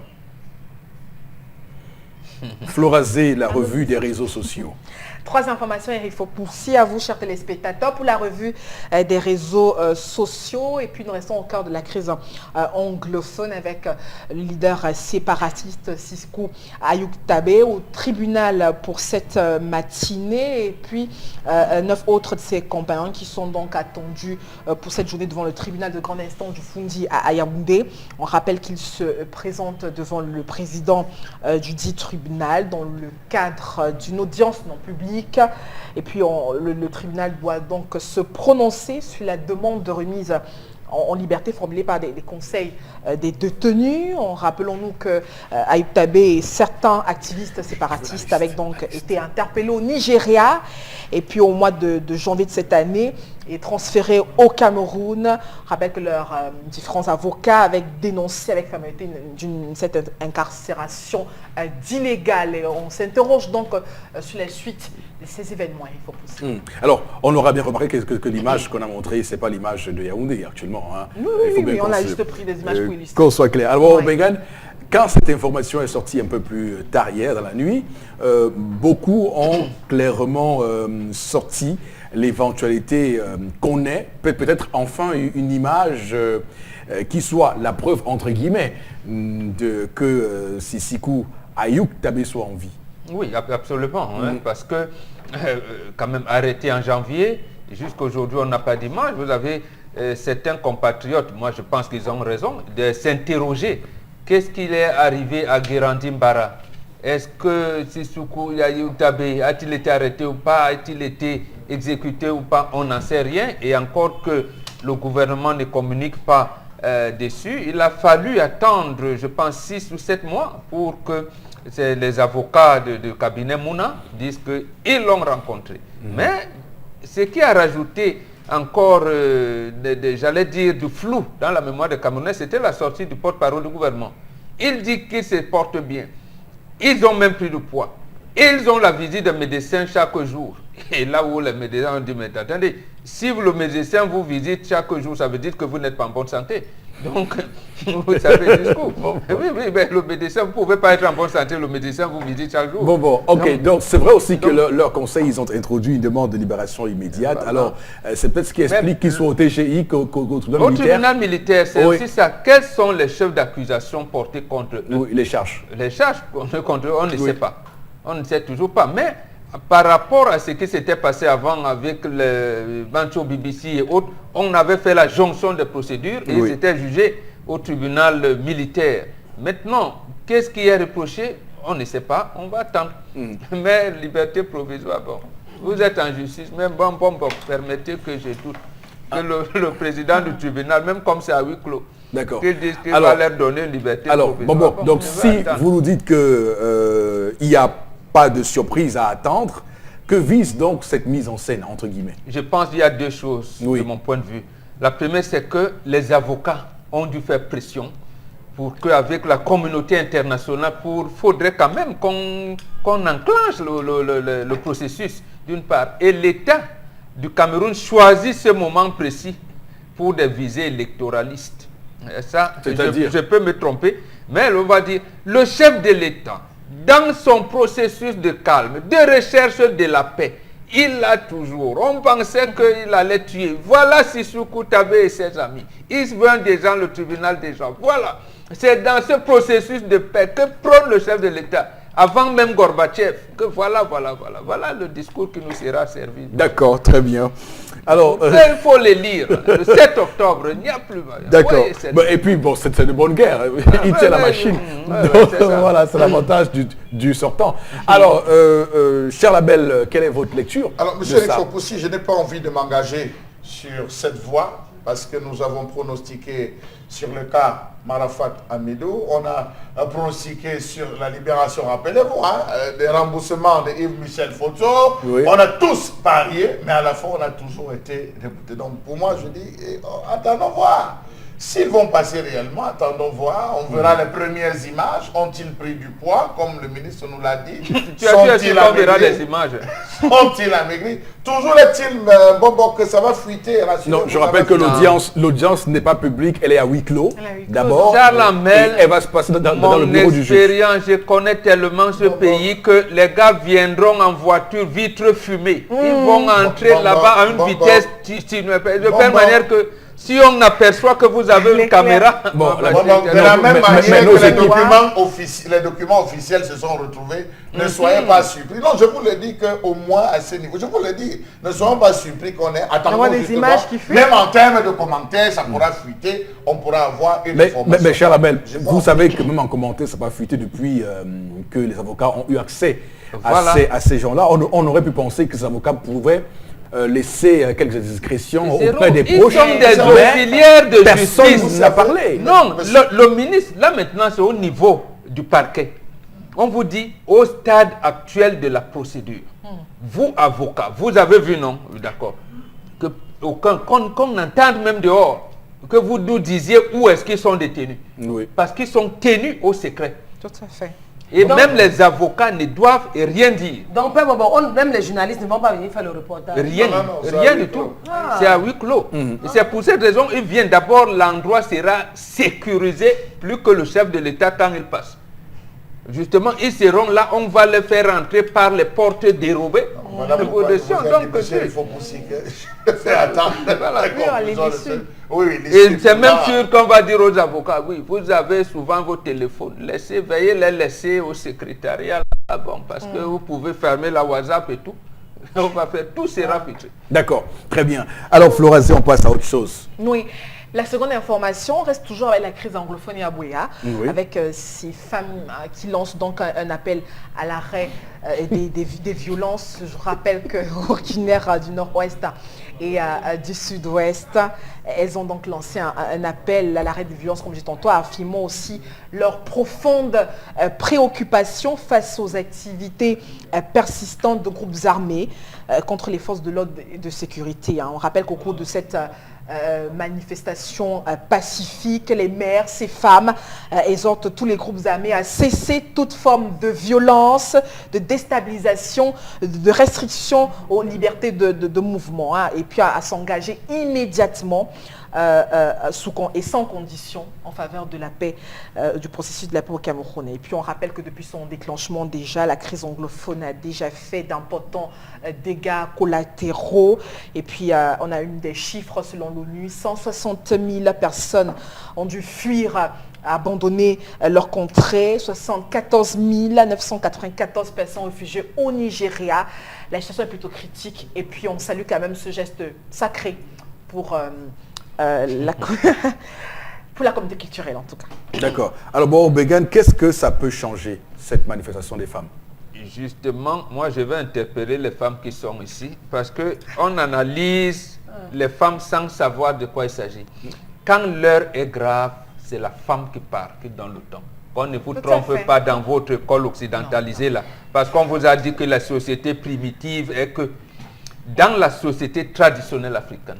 Je pense que pour ce cas, de la crise anglophone, c'est la deuxième fois que les femmes sortent. Tout à fait, oui. La première fois, c'était le 22 septembre 2017. On a demandé à l'État du Cameroun, à travers son bras armé qui est le gouvernement, de démilitariser. Les femmes sont sorties, il y avait un défilé, y compris dans les localités aujourd'hui qui sont infréquentables, qui sont devenues déserts, où les femmes ont défilé. Personne n'a rien voulu les comprendre. N'a voulu les comprendre. Maintenant, j'ai dit, mes filles, maintenant, vous vous adressez à qui? Vous dites aux bandes armées. Qui est la bande armée? Puisqu'on ne peut pas demander à l'État de désarmer. Ça, c'est vrai. Mais on demande quand même à l'État de quitter ce territoire. Non. Mais rester Non, avec les armes qui rentrent dans des casernes et les autres. Maintenant, ça deviendra donc polémique. C'est pour cela que nous disons que l'État qui avait la possibilité à ce moment-là, le 22 septembre 2017, lorsque les femmes ont défilé partout, on n'a pas voulu comprendre les messages, surtout une société secrète qu'on appelait les Takuben. Absolument. Vous ne comprenez pas le message des femmes, Flora, c'est pour ça qu'on vous dit parler, mais ne nous dites pas que la culture africaine a certaines choses qui sont bien. Vous ne les comprenez même pas. Donc voilà, c'est ce qu'elles disent là. Ça veut dire que si, comme on ne va pas les écouter, permettez que je prenne cette position, la situation risque de s'empirer. Ça me fait pitié. Je rappelle que le ministre Paul Tangandji a tout récemment dit que la calmie commence à se voir dans cette région et que la République va rester forte face au terrorisme. On ne dit pas non. L'État va rester sur place. D'ailleurs, on va davantage muscler le dispositif sécuritaire pour protéger et les personnes et les biens dans cette partie on peut muscler du pays. De manière civile. C'est-à-dire qu'on peut même envoyer des troupes. Non, mais sauf que vous avez en face de vous des bandes armées qui sont sans foi ni loi, mais il faut l'État a des moyens avoir une force. Dans l'universalité de la défense. Oui. Vous pouvez être j'allais dire des soldats bien formés, des corps d'élite, mais vous ne venez pas avec des treillis militaires. Vous ne venez pas justement là, vous allez les avoir. Puisque vous venez, vous savez que ces gars-là, ils vont.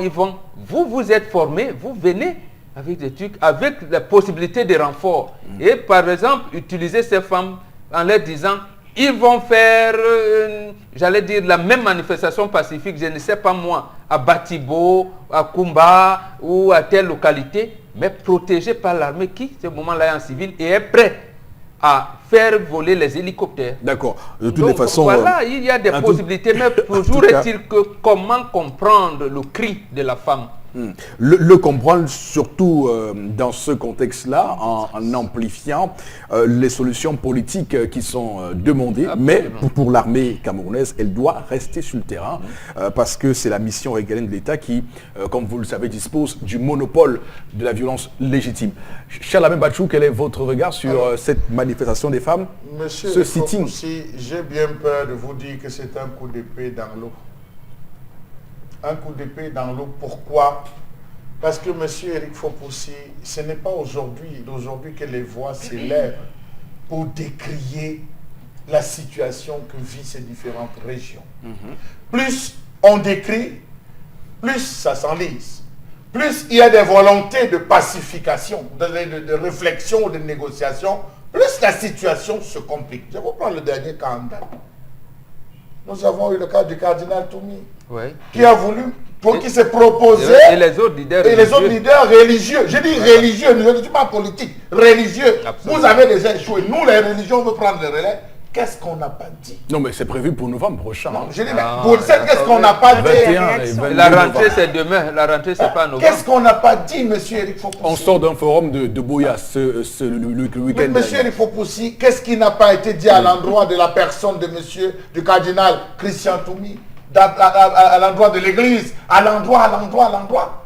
Qu'est-ce qui n'a pas été dit? Regardez tout récemment même la position de l'épiscopat par rapport au candidat idéal. Ce matin encore, la une d'un journal nous disait que les évêques se désolidarisent de l'action. Donc, monsieur Eric Fopoussi, j'ai comme l'impression que c'est un coup d'épée dans l'eau. D'accord. Il faudrait absolument... Ok. Il faudrait absolument, parce que je ne vois pas ces femmes ne dépassent pas les tacoubins, comme l'a dit Bombo, qui sont sortis avec les arbres de la paix. Elles sont sorties elles avaient un message à passer, monsieur le Fopoussi. Oui. Et les mamans se couchaient à même le sol comme ça fait très mal. Donc, Dans- c'est- dans les- Quand vous regardez les le mamans fait. comme ça, la pleurer, laissons aussi la guerre. Waouh, C'est compliqué, monsieur le flic, c'est compliqué. Ça fait mal, les images là me font C'est me très couler, là. compliqué. Je crois qu'il faudrait maintenant que les deux parties, parce que quand on dit même les deux parties, la partie d'en face va dire, on va négocier avec qui? Ok. Florazé, on va rapidement terminer. On clôture en sport avec Amadama qui évoque pour la première fois la possibilité de retirer la CAN au Cameroun. Je rappelle que ça fait le buzz sur la toile. Le président de la CAF a donc exprimé ses doutes sur la capacité du Cameroun à achever à temps la construction de cette infrastructure sur de la dite compétition. C'est son point de vue sur l'évolution donc, des préparatifs de cette CAN Total 2019 qui est donc désormais on ne peut plus clair. Il se fonde sur l'indisponibilité à ce jour de toutes les infrastructures de la CAN. On rappelle que le Cameroun a engagé divers chantiers pour résorber dans le déficit et puis constater des stades de compétition, aires d'entraînement, hôtels et puis même rénovation des aéroports. En tout cas, les ouvrages sont tellement nombreux et puis les travaux, quant à eux, accusent un retard. Voilà qui est dit. Je rappelle que la CAF devrait se prononcer aussi pour le 30 septembre prochain de façon officielle si la question de la recevabilité ou bien alors de l'effectivité de l'organisation de la CAN au Cameroun pour l'année prochaine. Bobok. Moi, je ne dis rien. Après, Ahmad viendra dire que je n'avais rien dit. Voilà. J'avais dit ici au Maroc, on m'a dit non, je n'ai jamais rien dit, c'est les Cameroun qu'on allait... Et puis il y a comme une instrumentalisation des fakes. C'est une fake news parce que je il ne l'a sais jamais pas. dit et les gens publient ça, les gens en je profitent ne dis rien. pour ternir l'image du Cameroun. Donc Je sais il a pas. enlevé il a enlevé. Non, il n'en est Mais rien. il faut pas Attends, le chuter sur le 30 plateau. septembre. Il n'a pas enlevé. Non. Moi, simplement, comme citoyen, j'ai dit que ce n'est pas opportun. Maintenant, le président de la République a dit que vous aurez. Je vais faire. Donc, on attend. Peut-être qu'il va Ça faire. m'a peur. D'accord. Moi, je Merci dis rien. beaucoup Florazé pour ces informations. On va prendre quelques messages avec vous, les réactions des téléspectateurs qui nous écrivent sur les différents sujets que nous abordons autour de cette table, puisqu'il y a, comme vous le savez, cette perche interactive qui colle à ce programme. Alors, première réaction, je suis à Ombé, je travaille... il travaille dans une entreprise de la place, on paye 200 francs par heure. C'est très grave. C'est Ernest qui donne un témoignage de lui dans cette partie du pays. Le problème de bas salaire au Cameroun provient du capitalisme et de l'égoïsme aussi de certains dirigeants camerounais. Parce que ces dirigeants veulent tout simplement mener une vie aisée et puis sont obligés de rémunérer un salaire très bas aux travailleurs. Autre réaction, la femme n'est pas une mère pour prendre un an coup chaque chose à son temps. Si la femme veut faire des enfants, l'homme qui va donc se plaindre demain, c'est Erika depuis Yaoundé qui réagit. Voilà. Et un Que la dernier femme n'est message pour sortir de cette séquence. Juste pour dire Oui. que lorsqu'on est pour des accouchements rapprochés, de nombreux cas peuvent survenir, surtout dans le système que vous décrivez ce matin. La femme qui souffre, c'est Annie qui réagit ce matin. D'accord, mesdames, messieurs, continuez à nous envoyer vos différents messages pour réagir au sujet que nous développons sur cette table. Voici la suite du Zénith. Tu vas acheter ou vendre des produits au Cameroun? Gagne du temps en faisant tes courses avec Shopping List. Grâce à son approche online to offline, Shopping List assure la proximité entre le client et le vendeur en proposant des articles des boutiques près de chez toi à des prix toujours négociables. Tu peux prendre rendez-vous chez le vendeur qui s'occupe lui-même des transactions financières ou te faire livrer directement par nos partenaires car Shopping List ne possède aucun magasin de stockage. Alors qu'attends-tu? Rendez-vous sur Shopping List et fais tes courses en toute tranquillité. Shopping List, your marketplace. Et donc pour en parler, nous avons en plateau Ouliane Zongué, il est responsable commercial. Bonjour. Bonjour monsieur. Et donc on commence par vous, c'est quoi Shopping List? Oui merci, je vais passer la parole. En fait, Shopping List en fait c'est une place de marché qui a été conçue par l'entreprise Unisoft Cameroun. Alors cette place de marché a une particularité. Elle met en contact les consommateurs avec les clients. Alors, donc, nous particulièrement, on ne détient pas de stock, ce qui fait que les consommateurs et les clients, en fait, ont un contact humain qu'ils mettent en place lors des différents achats. Donc, de ce fait, on se positionne comme l'une des entreprises de e-commerce au Cameroun. D'accord. Qui se veut concurrentiel, dans la mesure où on ne fait rien identique à ce que les autres font. Et on se dit, avec un peu plus de travail et d'ardeur, on pourra se positionner à une échelon africaine. D'accord. À vos côtés, on a Larissa Nomo, elle est chargée du marketing et de la com. Alors, bonjour. Alors, quels sont les avantages que vous offrez chez Shopping List? Bonjour aux téléspectateurs. C'est Odilon Tayo qui prend la parole. Je prends la parole à la place de Larissa Nomo. Voilà, c'est Odilon Tayo, chargé de numérisation. Voilà. Donc, quels sont les avantages que vous offrez? Voilà, les avantages sont nombreux et je ne peux les énumérer tous. Alors, le principal avantage de Shopping List, c'est que nous n'intervenons pas dans les transactions financières entre nos partenaires et les clients. Et ensuite, lorsque nous créons votre boutique en ligne chez nous, nous vous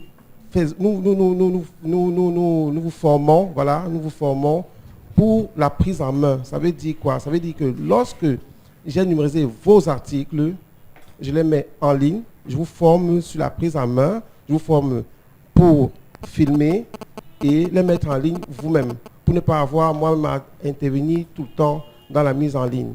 Et un autre avantage, c'est que nous n'intervenons pas dans vos ventes. Nous ne voulons pas savoir quel chiffre vous avez fait, parce que vous intervenez directement, vous vous adressez directement à vos clients.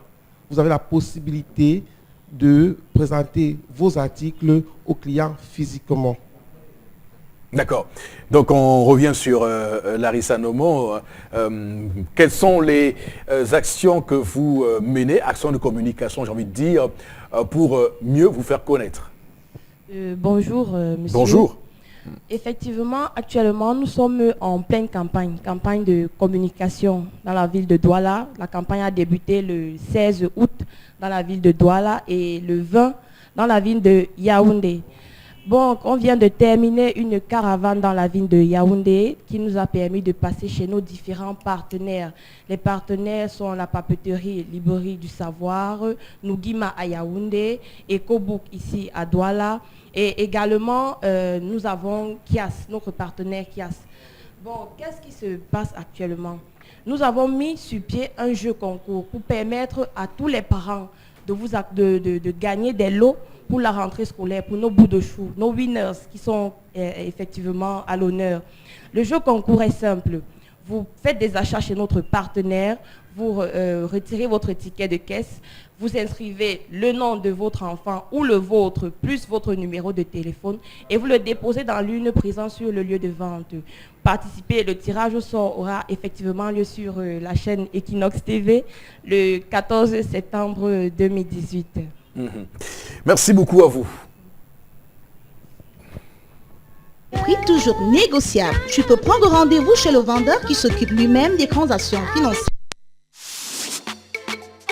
Tu vas acheter ou vendre des produits au Cameroun? Gagne du temps en faisant tes courses avec Shopping List. Grâce à son approche online to offline, Shopping List assure la proximité entre le client et le vendeur en proposant des articles des boutiques près de chez toi à des prix toujours négociables. Tu peux prendre rendez-vous chez le vendeur qui s'occupe lui-même des transactions financières ou te faire livrer directement par nos partenaires car Shopping List ne possède aucun magasin de stockage. Alors qu'attends-tu? Rendez-vous sur Shopping List et fais tes courses en toute tranquillité. Shopping List, your marketplace.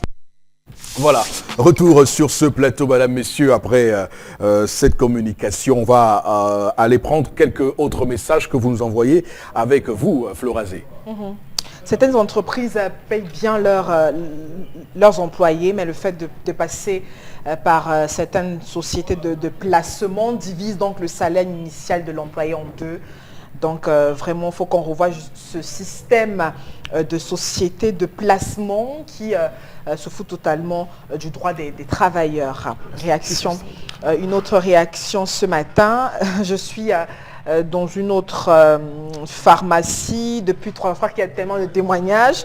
Je touche 90 000 francs et mon patron n'a jamais augmenté mon salaire. C'était clair à Abona Moussadi qui réagit. Et on a tellement des messages liés voilà, des messages liés au témoignage des téléspectateurs. Les Camerounais ne vivent plus, ils vivotent seuls.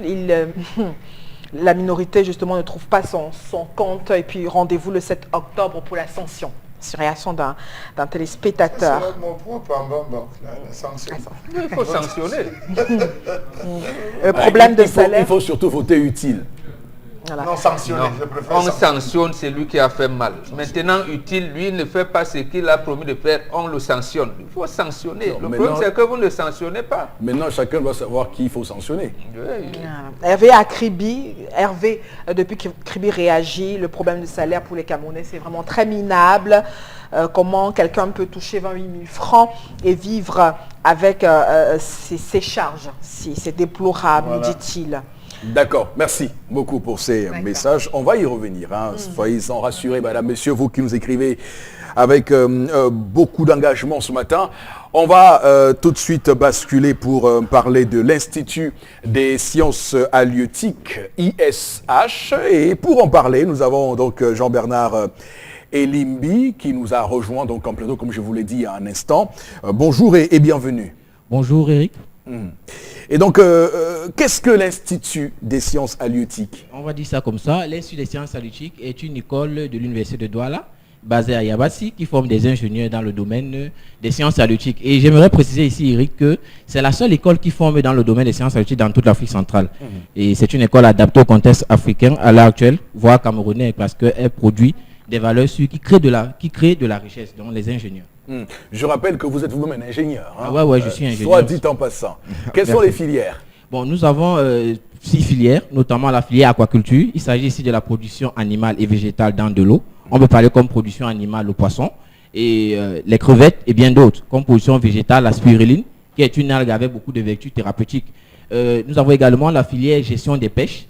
Cette filière-là qui s'assure de régulariser la pêche, c'est-à-dire lutter contre la pêche irresponsable, parce que lorsque la pêche est irresponsable, on n'aura pas une ressource qui sera durable. Donc, il est question ici de vérifier à ce que les pêcheurs puissent pratiquer une pêche responsable pour maintenir la ressource. Nous avons également la filière gestion des écosystèmes.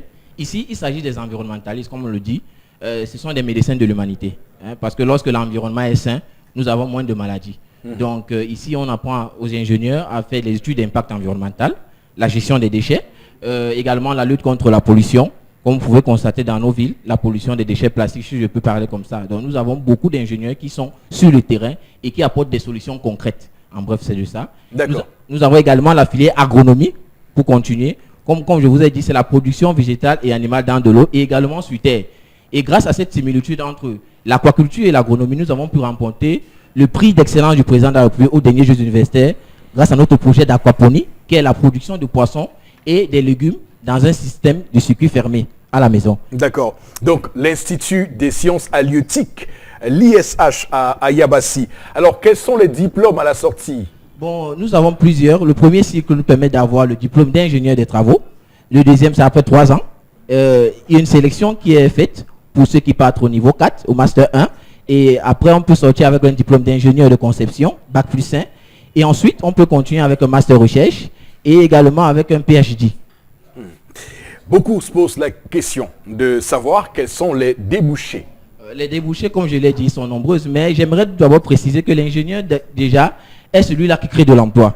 C'est vrai, les conditions sont difficiles. Tout à fait. C'est pour ça que je dis, l'Institut des sciences halieutiques est adapté parce qu'on nous forme, on nous donne une formation concrète. Notamment, nous avons des ingénieurs à l'heure actuelle qui ont des entreprises de production de poissons dans toute la ville, dans le Cameroun entier, à l'ouest, au littoral, partout, et qui contribuent à réduire ces importations qui permettent, qui entraînent les dépenses vraiment énormes, près de 100 milliards, plus de 100 milliards de dépenses pour les importations que l'État ne fait que faire chaque année. Donc, vous voyez donc l'importance de cette école-là. L'importance capitale, et pour y entrer, notamment un concours, comment, quelle est la date du concours? Bon, la date du concours, c'est le 12 septembre. Et les dates limites des dossiers, c'est le 11 septembre à 15h30. Et les centres de concours, les centres d'examen sont notamment à Douala, à l'université de Douala, à Yabassi, à l'Institut des sciences halieutiques, à Tchang, à la FASA, à Ngaoundéré et aussi à Yaoundé, à Kouréza Forêt-Bois, en Colbuisson.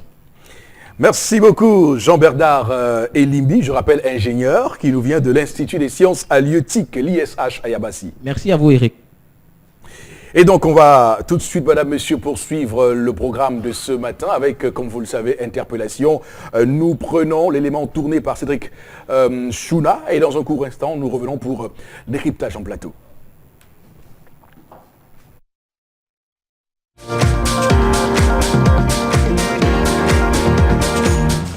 Bon, déjà, j'aimerais bien sensibiliser les jeunes comme moi particulièrement pour dire aux jeunes que bon, ne vous frustrez pas toujours par la gestion de notre pays parce que déjà, ça dépend de nous. Si on se donne à fond et on peut arriver de l'avant, qu'on laisse plus le fait qu'on dit le président a fait ci, le président a fait cela, déjà, pour moi, le président n'a pas un problème. Donc, que chacun puisse se donner à fond dans tous ces objectifs que nous faisons toute la journée.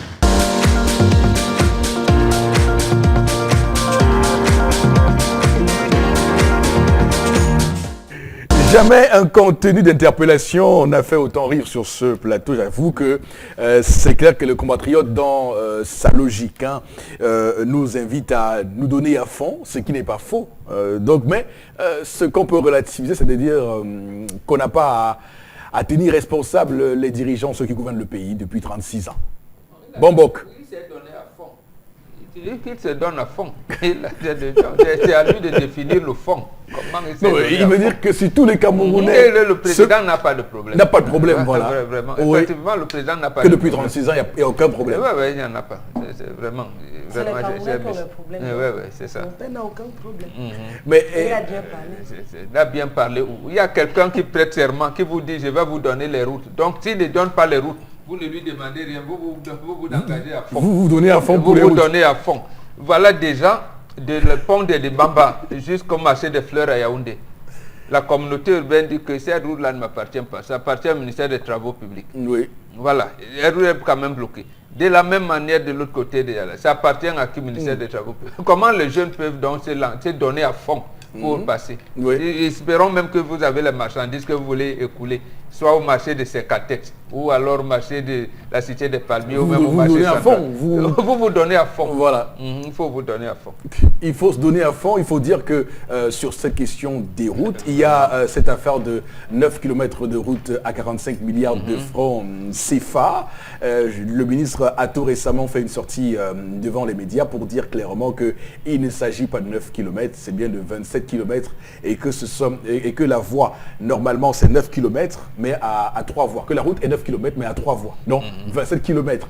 Vous comprenez que c'est un peu alambiqué, cette explication. L'école primaire publique est gratuite. Et quand vous allez, on vous dit qu'il faut payer. Il faut donner à fond. Il faut se donner à fond. Ça veut dire quoi, cette affaire? Voilà, donc c'est clair vous que... Dites, mais vous donnez à fond. Non. Oui. Je dis, il faudrait qu'on ait une jeunesse responsable. Une jeunesse responsable, c'est cette jeunesse qui sait évaluer, qui a ce qu'on appelle l'intelligence des situations. Et qui prennent conscience. Voilà. Vous vous donnez à fond, ça veut dire qu'à partir de votre mairie, la mairie de votre localité, vous avez imaginé ou conçu un projet générateur de revenus. Si vous allez à la commune et qu'on ne vous reçoive pas, parce que d'après la loi de 2004 qui régit la décentralisation au Cameroun, la commune devrait commencer à vous encadrer. Si on ne parvient pas, vous vous donnez à fond comment? D'accord. Vous n'avez même pas quelque chose pour cotiser pour la tontine du quartier ou même du village. Donner à fond, ça veut dire quoi? Il faut bien qu'il s'explique. Non, mais peut-être il peut avoir raison et que moi je n'ai pas bien compris. Bon, on ne peut pas avoir raison lorsqu'on dit qu'on fait 9 km de route à 45 milliards de francs CFA. Dans aucun pays au monde, c'est justifiable. Et qu'on vient nous dire que c'est 9 km de route, en fait, c'est 9 km de route sur 3 voies et qu'on a calculé 9 fois 3 pour que ça fasse 27 km. Ça dépend aussi du décor. Non, mais c'est quand même terrible. Ça dépend du décor, le design et les produits qu'on doit utiliser sur les routes. Et que même l'entreprise et que même l'entreprise qui a bénéficié qui a bénéficié du marché est elle-même surprise de la manière avec laquelle on leur octroyé ce marché. Vous comprenez que c'est très... On va planter les fleurs. On va bâcher les fleurs et les gazons. On ne va pas toujours accuser que ça a fait ceci, ça avait fait cela. Quand quelqu'un vient te donner son devis, il connaît le décor qu'il doit faire là-bas. Il connaît le produit qu'il doit mettre là-bas. Il connaît les employés qu'il doit mettre là-bas. Il ne doit pas prendre celui qui ne connaît pas son travail. Est-ce que ceux qui ont donc dit que 9 km de route à 45 milliards de francs CFA, non, c'est faux. Puisqu'il nous dit qu'effectivement, c'est 9 km de tronçon, mais sauf que c'est 9 km en 3 voies. Donc il faut faire 9 fois 3 pour arriver à faire 7 km. C'est spécial. C'est ça qui coûte 45 milliards de francs CFA. C'est l'argent là qui vous fait mal, je sais. Alors, il faut aller chercher, allons chercher à savoir combien a coûté la réfection du pont de Kojefar. Allez chercher à savoir pour voir combien, si 9 km a pu coûter 45 milliards, allez vous interroger au niveau du pont et interrogez-vous sur beaucoup d'autres voies. Il faut dire, M. Eric Foposi, que c'est ce même ministre qui avait dit que la route coûte cher. Faire la route coûte cher. C'est pourquoi on n'en fait pas. C'est pour ça qu'on n'en fait pas. donc c'est le même nom de monsieur qui l'avait dit. Donc dans ce... Pourquoi vous l'avez cité? Non, je suis obligé de laisser et son patron a lancé la campagne 2004 par l'infrastructure routière. Mais monsieur, il faut pousser. En 2011, il dit que préparez-vous au tramway. C'est ce même ministre qui nous avait dit que la Banque africaine de développement allait débloquer de l'argent pour la route Babadjou. 118 milliards. On en est où aujourd'hui? Oui. Alors, Charles, dans ce contexte, le compatriote nous dit de nous donner à fond. Vraiment, qu'ils enlèvent les expressions défaitistes, vous se donnez à fond sur quoi? Monsieur, il faut si vous partez au marché avec 1000 francs, vous voulez faire le riz sauté. Moi, je suis terre à terre. Vous voulez faire le riz sauté avec 1000 francs. Vous prenez la sardine à combien? Vous prenez le piment à combien? Vous prenez l'huile à combien? Vous prenez le bunga à combien, monsieur? Et vous êtes avec votre épouse de 4 enfants. Vous avez la femme comment? En demandant à la femme qui va vous vendre le riz, de mettre 5 boîtes à 200. Non, il dit que Acho le dash. Mets-toi à fond. Mets-toi le dash. Non, ma famille mange. Acho va ajouter le dash à tout le monde au point où même le l'Afrique a 202 millions de terres arabes. Sur les 202 millions de terres arabes, le Cameroun a environ 50 millions en termes de terres arables, monsieur Eric Foposi. Toutes ces terres sont arrachées par les industries le secteur de l'agroalimentaire. Les seuls individus qui essayent même de se battre, les pauvres paysans, ils travaillent sur 1,5 hectare. Les autres élites qui sont arrivées s'accaparent les 6, 7. Dans certaines zones, vous avez même des gens qui prennent 500 hectares. Non, mais je vous dis que il y a un chiffre qui est sorti. Il y a un individu dans ce pays qui a à lui tout seul 3000 hectares de terre. Comment c'est possible, alors que les textes juridiques demandent juste 50 hectares. On autorise qu'à 50 hectares. Il faut qu'on arrête un peu ça, monsieur le Foposi. En tout cas, on va se donner à fond pour montrer ces incongruités qui poussent les Camerounais dans une misère. Non, maintenant, on n'a pas de consigne. Nous ne sommes pas les évêques. On n'a pas de consigne de vote à donner. Nous sommes les citoyens. Comme lui, il a parlé comme un citoyen. Nous sommes un média. Donc, on va laisser les candidats faire leur campagne. On va laisser ceux qui sont censés faire des consignes de vote les faire. Et nous allons juste décrire et décrier, dénoncer s'il y a dénonciation à faire sur des situations précises. Alors Florazé, je fais recours à vous pour prendre avec vous quelques autres réactions. Voilà. Alors, je prends une réaction réactions, parce qu'il y en a tellement. C'est vrai que la femme n'est pas une machine, hein, et elle doit se reposer. On parlait des naissances, mais que dites-vous des femmes qui veulent accoucher à chaque fois qu'elles mettent au monde un enfant, après 1 an, parce que c'est ce que vit un de mes proches. Que doit-il faire? C'est Gérard Agnella qui réagit. Non, là, cette fois, c'est une femme qui fait la demande. Il n'a qu'à expliquer à la dame que ce n'est pas possible. Elle veut boucler, elle s'est fixée, je pense que vous l'avez dit, elle s'est fixée une deadline pour faire tous ses enfants et se reposer, monsieur, il faut possible. Je parie, si on va fouiller, je parie qu'elle a entre la vingtaine. Elle dit, je vais finir avec mes accouchements, je suis tranquille.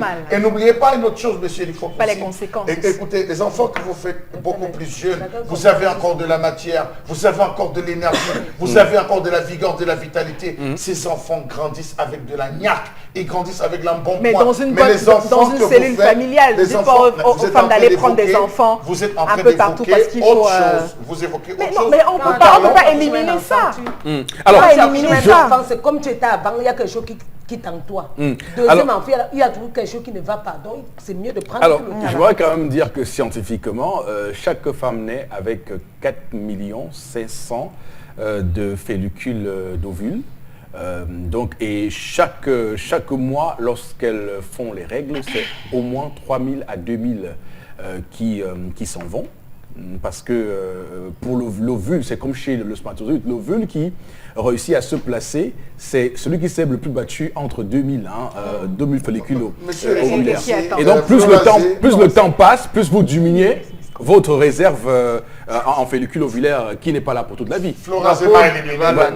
Moi, je vais dire à Flora, vous allez attendre 30 ans pour faire votre premier enfant. Très bien, ce couple peut le faire, mais c'est justement là où vous avez des risques. Vous avez plus de risques à ce moment-là pour la femme que quand elle le faisait à 20 ans. Non, mais la médecine a évolué. Mais c'est les médecins qui le disent, ce n'est pas moi. Les femmes également sont encadrées.